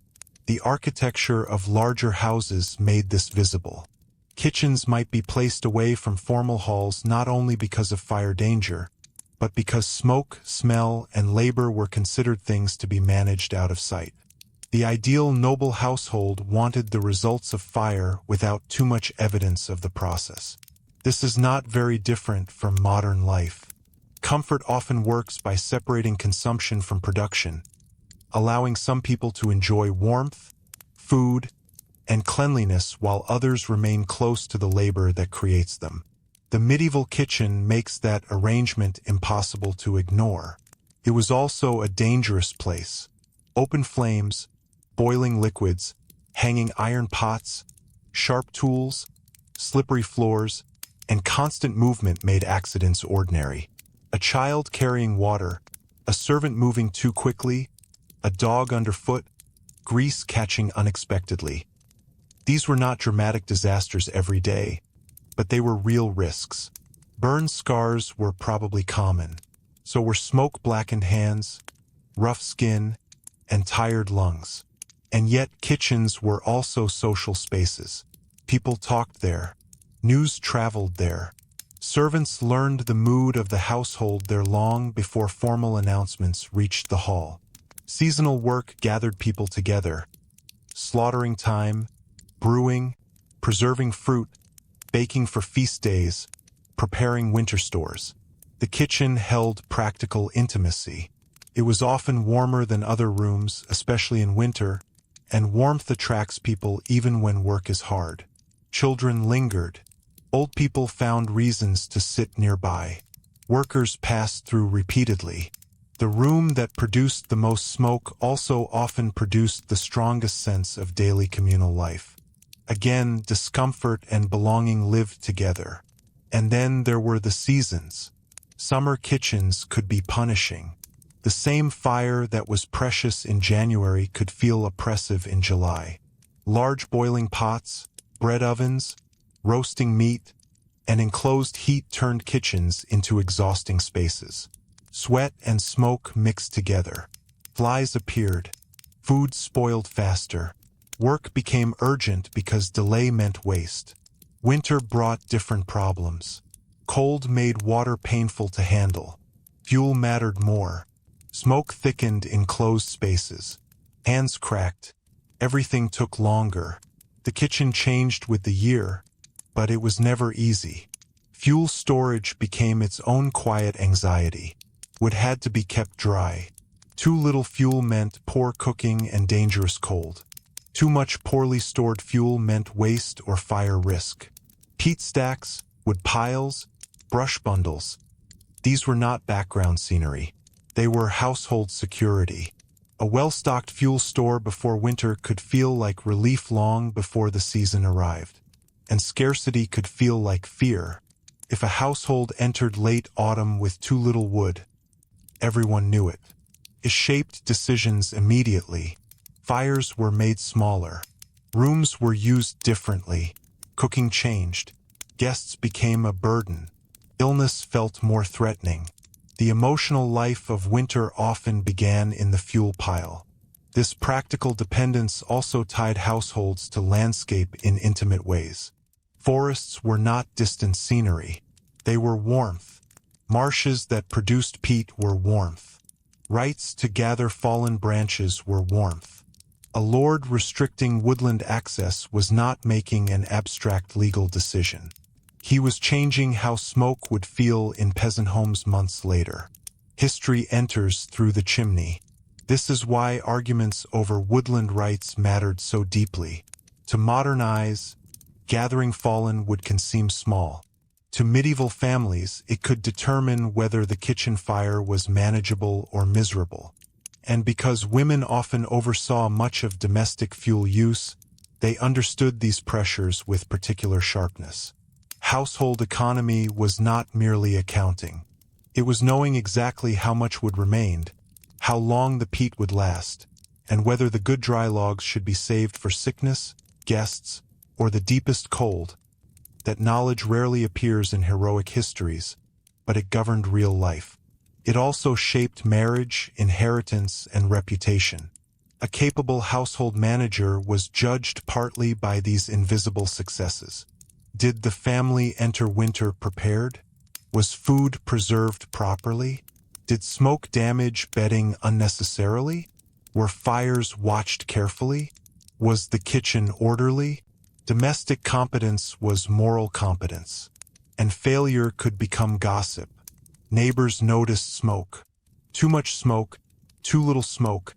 A chimney not maintained, signs of neglect, evidence of poverty, strange smells, poor hospitality. Houses were socially readable. Villages were intimate enough that domestic management rarely stayed private. The roof itself announced things. Smoke rising steadily suggested life in order. A house strangely cold or dark invited speculation. A sudden fire brought the whole community. A widow alone struggling with fuel, a household weakened by sickness, a family newly prosperous enough to improve a chimney. These changes were visible before they were spoken. The medieval home was never fully separate from the village. This is another reason the kitchen mattered. It sat at the boundary between private labor and public judgment. Bread baked for family would also be noticed by neighbors. Brewing could become trade. Hospitality reflected status. Domestic smoke drifted into shared air. A household's interior became part of community knowledge. And perhaps nowhere was that more literal than in baking. Many ordinary households did not always maintain large private bread ovens. Communal ovens, bakehouses, or arrangements with local bakers could shape daily life depending on place and class. Bread, the most ordinary of foods, connected domestic fire to village systems and lordly rights. Even here, smoke carried hierarchy. Who owned the oven? Who paid to use it? Who had the right to bake where? The smell of bread in a village was never only domestic. It was economic and social. And all of this returned inevitably to the body. By the end of a long day near the kitchen hearth, smoke was no longer something noticed consciously. It sat in the hair, in the sleeves, in the lungs, in the bedding brought upstairs. The worker leaving the kitchen carried the room with them. A noble guest might remember the fine chamber. The servant remembered the fire. Neither memory was false. They were simply different histories of the same house. And if we want the truest understanding of medieval domestic life, we have to trust the one closer to the smoke. Because there, in the heat and soot and endless repetition of keeping a household alive, we find something more revealing than romance. We find the daily argument between necessity and comfort, played out beside a fire that could preserve meat, warm children, ruin lungs, define status, and still need to be lit again before dawn. And once the kitchen quieted, after the last pot was moved, the ash settled, and the household climbed toward sleep, the question of smoke did not end. It followed people upward into rafters, lofts, servants' pallets, and the narrow upper spaces where the house itself seemed to breathe in the dark, and those upper spaces, where the house narrowed into beams, rafters, and low sloping ceilings, smoke often lingered longest. A medieval home did not always divide itself neatly into downstairs activity and upstairs rest. In many houses, especially modest ones, lofts and upper chambers were practical spaces shaped by whatever the building could offer. Grain might be stored there, herbs dried there, servants slept there, children were sent there, and bedding was laid where warmth and space allowed. But because heat rose, so did smoke. The very places that could feel warmest in winter were often the places where air was thickest. This is one of the quiet ironies of medieval domestic life. The upper loft might protect from the cold floor below, but it also placed sleepers closer to the smoky rafters. In houses with open central hearths and no fully efficient chimney, the roof space became a slow-moving reservoir of soot, warmth, and lingering breath. To sleep there was to live close to the house's memory. Timbers above the hearth darkened year after year. Smoke did not simply pass through them. It settled into them. Soot gathered in layers. Spider webs blackened. Hanging herbs dried in the warmth. Meats cured slowly. Tools, baskets, and winter stores absorbed the smell of fire until it no longer felt separate from the structure itself. The roof did not merely cover the household, it carried the evidence of its survival. A person lying awake at night in such a loft might see very little. Firelight from below moved faintly through cracks or stair openings. Shadows shifted across beams already dark with age. Wind could be heard in the thatch or around loose boards. The smell of smoke remained even when the fire was nearly gone. And this matters because nighttime changes how discomfort feels. During the day, smoke was part of work. At night, it became part of thought. The body, finally still, noticed things differently. The cough sounded louder. The throat felt drier. The air seemed heavier. A roof beam creaked. A spark cracked softly below. A child turned in sleep. Someone listened for signs that the fire had settled safely and would not become something worse before morning. Medieval sleep was rarely the silent private event modern bedrooms suggest. It happened within a shared architecture of vulnerability. People slept near others, near animals in some homes, near stored food, near fire, near cold, and near the constant possibility that something ordinary, a gust of wind, a loose coal, a roof leak, a sick child, could interrupt the night. This did not necessarily mean constant misery. People adapt powerfully to routine. But it meant that rest was tied to management rather than guaranteed by design. A safe night was often one that required no surprises. This is also why the sound of fire mattered. Medieval people knew their hearth acoustically. A healthy low ember sounded different from dangerous flame. A sudden crack in the dark could wake attention instantly. The relationship to fire was intimate enough that households learned its language without needing to explain it. Silence around the hearth could be reassuring. The wrong noise could pull someone from sleep. And above all of this hovered the risk of fire itself. We often speak of smoke as inconvenience, but for medieval households, smoke also carried a warning. It was proof that flame existed inside structures made largely to burn. Thatched roofs, timber beams, woven walls, rush-covered floors, hanging cloth, stored straw, dry wood. All of it lived beside open heat. A medieval house was, in many ways, a controlled argument with combustion. At night, that argument felt sharper. Before sleep, someone had to decide what to do with the fire. Letting it die completely could make morning harder and colder. Keeping too much life in it could be dangerous. So embers were banked carefully beneath ash, preserving warmth while trying to prevent sparks. This was ordinary skill, but it carried enormous trust. A household depended on the judgment of whoever last touched the hearth. If they were careless, the consequences could be immediate and devastating. A hidden ember in the wrong place, a spark carried to dry straw, a pan placed too close to cloth. These were enough. Fire did not need grand mistakes. And because houses stood close together in villages and towns, one family's night fire could become everyone's emergency. This is why bells, shouting, and communal response mattered so much in medieval settlements. Fire was a collective fear. People did not merely protect their own house. They watched one another's roofs.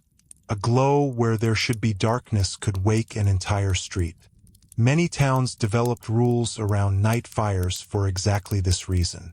Curfews were not only about order and movement, they were also connected to fire management. The very word curfew comes from the idea of covering the fire, banking or controlling it as night fell. This is a beautiful example of how language remembers domestic reality. To cover the fire was not symbolic. It was practical law. It meant the household passing from activity into guarded rest. The end of the day was measured by embers. In wealthier homes, servants often carried this responsibility, checking fireplaces, removing danger, and preparing chambers for sleep. In poorer homes, the family did it themselves. The principle was the same. Night required a different relationship to flame. And still, despite all caution, houses burned. Not every family experienced disaster, but enough did that memory stayed close. Fire could erase years of labor in a single night. Clothing, tools, grain, bedding, animals, records, savings. Much of a household's world could disappear faster than help could arrive. Stone walls might remain, but domestic life was built from far more fragile things. This gave ordinary firelight an edge of respect modern homes rarely require. People sat close to something both necessary and feared. Perhaps this is why medieval descriptions of warmth can feel emotionally intense. To sit by a safe hearth in winter was not merely pleasant.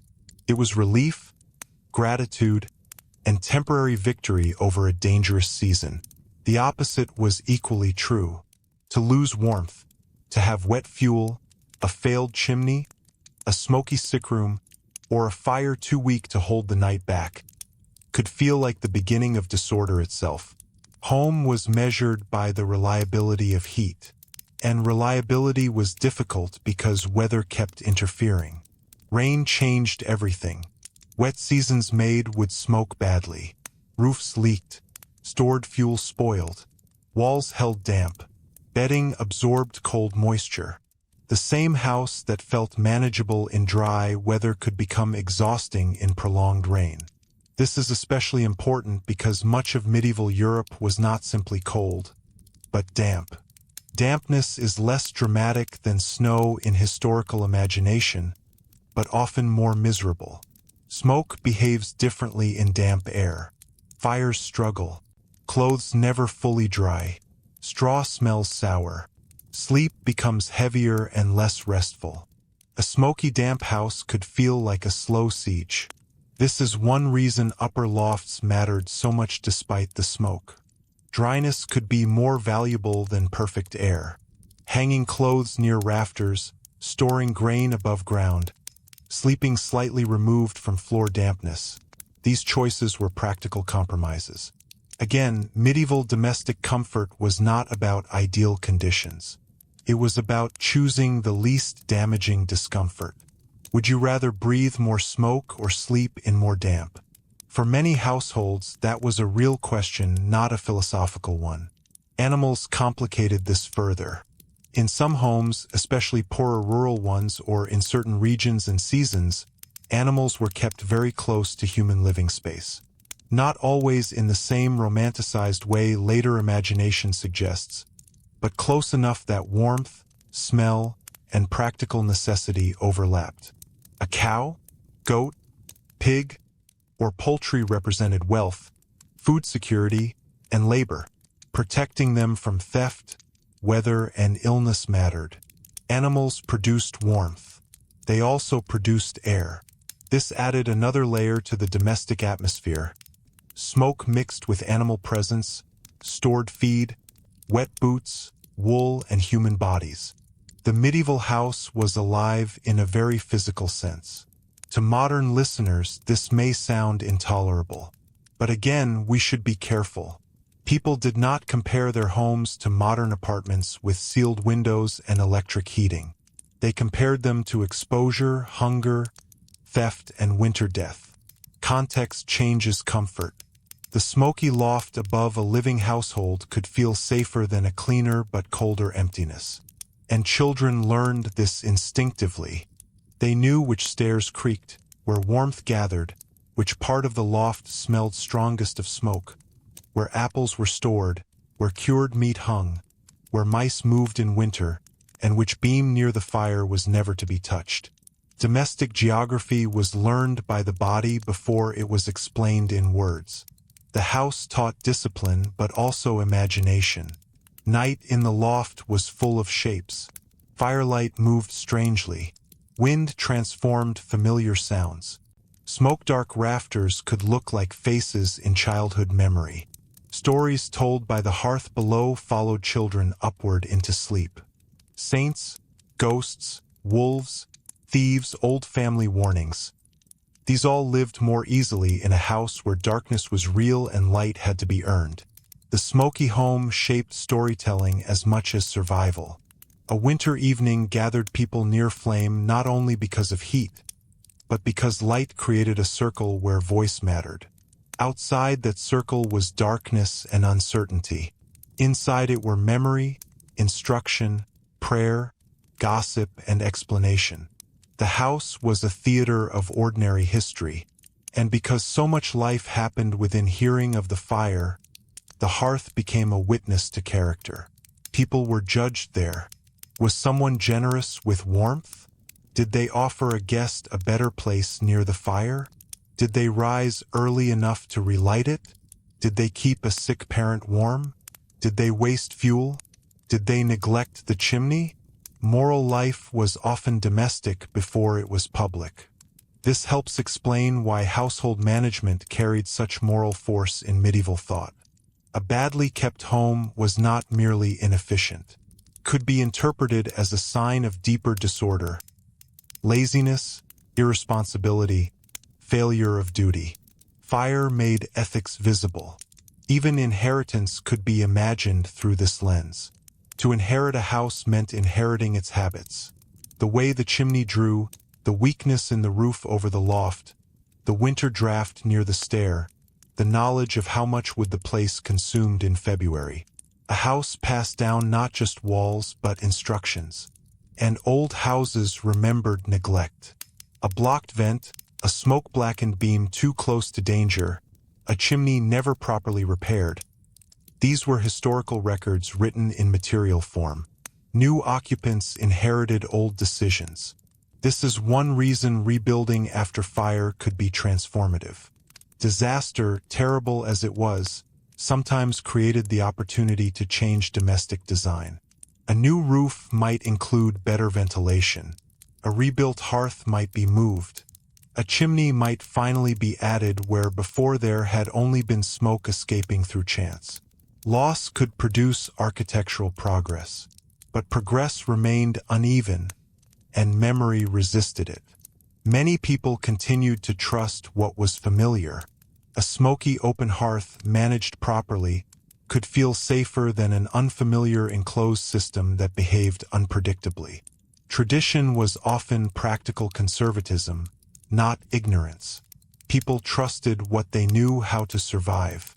So even as cleaner fireplaces spread and ideas of domestic comfort shifted, many households still climbed each night into upper spaces scented by generations of smoke, trusting the same dark beams their grandparents had trusted. The house breathed around them, with settling, wind pressing, embers cooling below, and sleep arrived not in silence, but in the company of everything that made the home both uncomfortable and beloved. And when morning came, before the sun had fully reached the village roofs, someone would descend again toward the hearth, toward the ash, toward the first smoke of another day, and the entire cycle of warmth, labor, and careful survival would begin once more. That descent toward the hearth, in the gray, uncertain hour before full daylight, may have been one of the most familiar movements in medieval life. Before the village fully woke, before animals were let out, before carts moved, before church bells marked the stronger rhythm of the day, someone in the household had already met the fire. Morning did not begin with sunlight. It began with heat. The house, left cooling through the night, held the memory of warmth but not always enough of it. Stone walls were cold to the touch. Earthen floors gave back the chill they had stored. Water in a basin could feel sharp against the skin. Breath showed in winter. The first task was often not ambition or work in the larger sense but restoration, bringing the house back to life. This was done through ash. The previous night's fire had been banked carefully, embers buried beneath gray softness, protected from drafts and open flame. In the morning, someone knelt close to the hearth, often while the rest of the house still slept, and disturbed that quiet layer. The motion was small, but the meaning was enormous. If the embers still lived, the day began more easily. A little dry kindling, a patient hand, a practiced breath, and warmth returned. If they had died, the morning became harder. Flint and steel, preserved coals from elsewhere, extra labor, lost time. Failure at the hearth echoed outward through breakfast, work, mood, and schedule. A household could feel the difference before speaking. This is why preserving embers overnight mattered so much. It was not laziness or habit alone. It was continuity. Fire carried time across darkness. To wake a sleeping fire rather than create a new one was to maintain control over the household's rhythm. There is something almost ceremonial in that act, though it was practical above all else. Ash was brushed aside. Red life was sought underneath. Smoke rose first, then flame. The day was permitted to continue. In many homes, women or servants performed this labor most often, though local patterns varied. It was intimate knowledge. How much ash to leave, how dry the kindling needed to be, which scraps caught fastest, how to protect the stronger wood for later, how to avoid filling the room with bad smoke before the fire properly took hold. These were not dramatic skills, but they governed the success of ordinary life. Breakfast itself was shaped by this early fire. Medieval mornings were not built around the modern idea of a distinct breakfast table in every household. Practices varied by class, region, work, and season. Some ate early, some after first labor, some more heavily later. But whatever the meal, the fire determined its possibility. Pottage reheated from the previous day, bread warmed, ale or small beer, cheese, onions, leftovers from a better household's table. Simple food still required heat, or at least depended on yesterday's successful management of it. The fire also judged time. If fuel was damp and slow to catch, everything lagged. If winter cold made hands clumsy, tasks took longer. If a child was ill, if a servant was absent, if wood had to be gathered first, the household's order shifted immediately. Medieval mornings were often less about efficiency and more about adjustment. One bad fire could shape an entire day. And because the hearth sat in the center of domestic function, morning around it also became a place of observation. People saw each other there before the public day began. A father silent with worry, a child feverish from the night, a servant tired from late work, a mother already measuring how far the fuel must stretch. Domestic truth appeared most clearly before the house was fully arranged for the outside world. The fire saw people unperformed. This may be one reason the hearth remained so symbolically powerful across centuries. It was not simply where warmth came from. It was where the household became visible to itself. The early light from the doorway mixed with the low orange of flame. Shadows still held parts of the room. Someone stirred a pot. Someone stepped outside for water. Someone checked the weather before words about the weather were needed. Rain meant smoke would behave badly. This relationship between weather and indoor life was constant. Modern homes often protect us so thoroughly that weather becomes scenery. Medieval houses translated weather directly into domestic experience. Rain entered through smell, through damp walls, through poor fuel. Wind altered smoke. Frost changed the distance between bed and fire. Snow changed how much fuel could be gathered and how urgently it would be needed. The house was not separate from the season. It was a negotiation with it. A wet autumn could be felt months later in the way wood burned in January. A failed hay season might mean animals were weaker, which changed warmth and labor in winter. Smoke inside a home was tied to fields, forests, and weather patterns far beyond the walls. This is why medieval domestic history is never truly only domestic. The village landscape sat inside the house in invisible ways. Take wood again, not as an object but as a chain of decisions. Which branches were gathered? Which were allowed to season? Which were saved for true winter? Which were burned too early because need overruled patience? Good dry hardwood was different from green wood cut in haste. A careful household tried to think months ahead. But poverty interrupts planning. A family with little margin might burn what they had, even if it smoked badly, because next week mattered more than next season. They knew the cost in coughing, irritation, and inefficiency. They paid it anyway because survival often prefers immediacy over elegance. This is one of the most important truths about smoke in medieval homes. It was often not a technical problem but an economic one. Better fuel meant better air. Better chimneys meant better air. More space meant better air. More servants meant better managed fires. More wealth often meant more breathable living. The lungs of the poor and the rich did not inhabit the same medieval world. And yet, no household escaped entirely. Even in noble residences, smoke entered through kitchens, service rooms, winter fires, torches, candles, and the stubborn limitations of pre-modern buildings. Wealth reduced discomfort. It rarely erased it. This shared imperfection created strange overlaps. A peasant woman and a noble lady might both understand the smell of smoke in winter clothing, though one experienced it as the center of daily labor and the other as something pushed to the edges of comfort. A monk in a cold stone monastery and a merchant in a prosperous townhouse might both judge a room first by warmth and air. Class changed degree, but not the basic importance of fire. And fire shaped gendered expectations as well. The domestic management of heat, bedding, food, and seasonal preparation was often associated strongly with women's work, especially within household ideology. This did not mean men were absent from fuel gathering or construction. Far from it. But the daily success of warmth inside the home was frequently judged through female competence. Was the house orderly? Was the bedding dry? Was food preserved? Were children warm enough? Was the smoke tolerable rather than oppressive? These questions sat inside broader expectations of household honor. To keep a good hearth was to keep a good home. This could be unfair, of course, because so much depended on wealth, luck, and weather rather than virtue. But social judgment rarely respects such distinctions. A smoky, disorderly house might be read morally even when the true cause was poverty. Domestic history is full of these quiet injustices.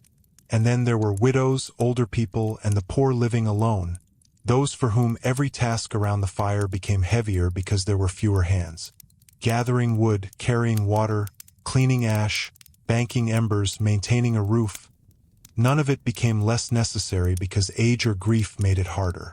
For them, warmth could become frighteningly fragile. Neighbors often mattered most here. Shared embers, borrowed fuel, help with repairs, a child sent to relight a fire.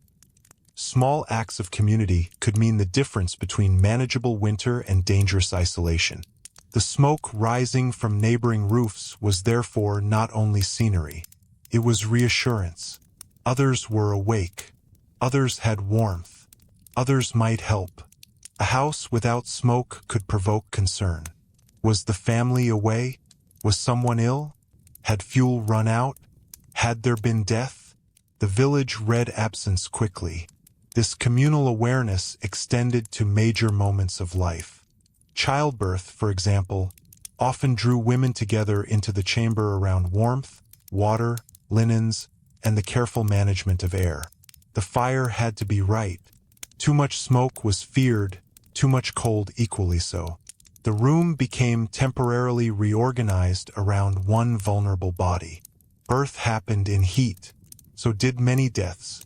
The same hearth that warmed ordinary mornings also stood nearby during fever, recovery, and final hours.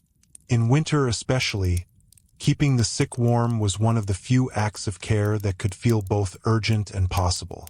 Fire became hope, even when medicine could offer little certainty. This gives the domestic flame a remarkable emotional range. It was ordinary enough to ignore and important enough to shape memory for life. People remembered winters by fires. They remembered who sat beside them. They remembered the house that stayed warm and the one that did not.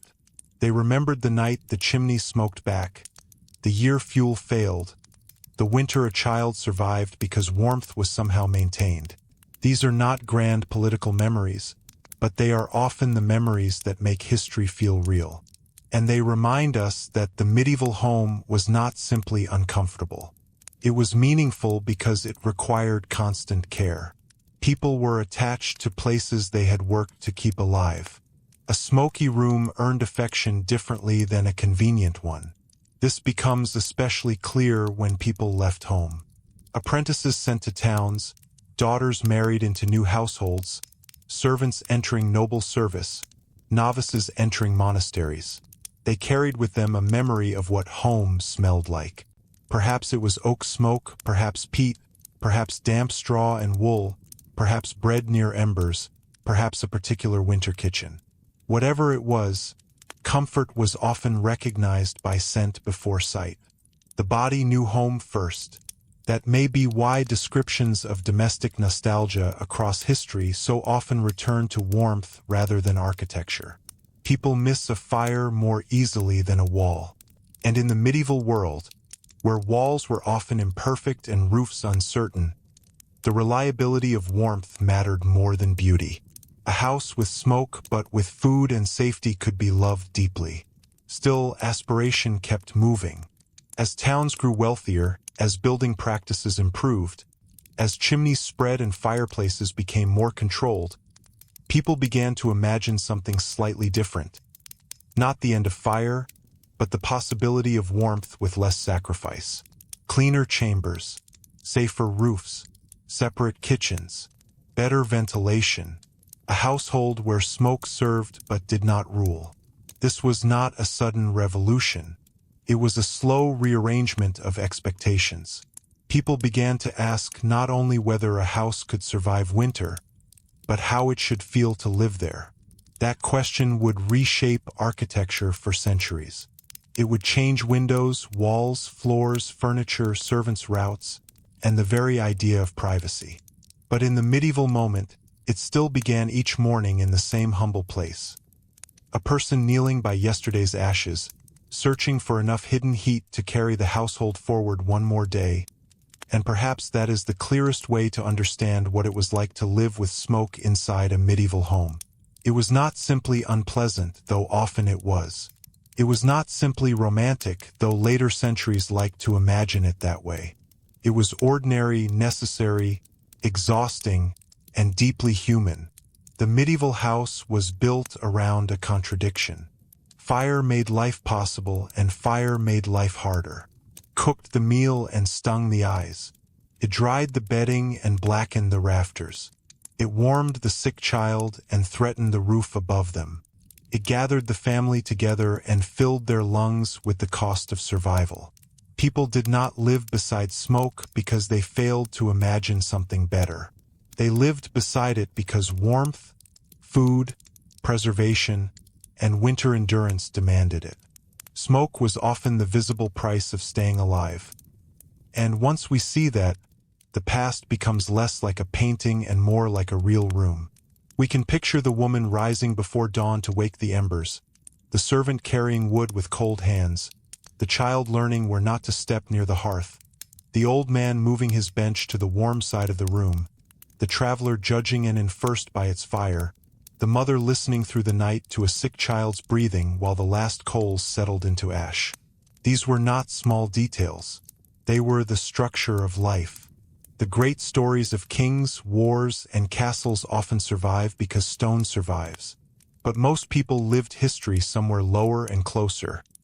In kitchens, lofts, smoky halls, narrow chambers, and winter mornings shaped by the success or failure of a single fire.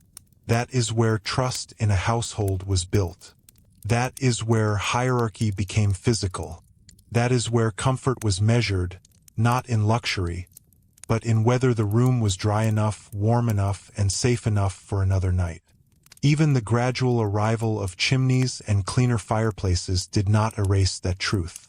They changed architecture, privacy, and status, but they did not remove the old lesson. Warmth always required labor. Someone still gathered the fuel. Someone still cleaned the ash. Someone still watched the flame. Behind every comfortable room was work. And perhaps that is why the medieval hearth remained so powerful in memory. It was never just an object. It was the center of responsibility, affection, fear, and belonging. It witnessed births, arguments, prayers, winter hunger, quiet laughter, illness, marriage, and grief. It outlived generations while the beams above it slowly darkened. A home was often remembered first by its fire. If you had walked through a village at dusk centuries ago, you would not have seen modern comfort. You would have seen low roofs breathing smoke into the evening sky. To us, that image can seem peaceful. But inside each house was labor, compromise, coughing, warmth, and the constant negotiation between survival and ease. Every line of smoke meant someone had chosen life over comfort. Again. And maybe that is the most honest historical takeaway. The past was not cleaner, simpler, or more romantic. It was often harsher, slower, and far more physical than we like to imagine. But it was also full of intelligence. People making practical choices inside hard limits, building homes that were imperfect and still deeply loved. The smoky medieval house was not a failure of civilization. It was civilization in its most intimate form. People trying, every day, to make cold seasons survivable and ordinary life bearable. So the next time we picture medieval history, perhaps we should think less of banners and stone towers, and more of a dark beam above a hearth, stained by generations of smoke, while someone below bends over yesterday's ashes, searching for enough warmth to begin again. If one detail from tonight stayed with you, I'd love to know which it was. The smoke in the rafters, the bed curtains against winter cold, the kitchen that never truly slept, or the simple act of protecting embers through the night. And if you enjoy these quiet journeys into the hidden realities of the past, subscribe and come back for the next one. There is always another room to enter, another ordinary discomfort to understand, and another forgotten part of history waiting beside the fire. Until next time, sleep well.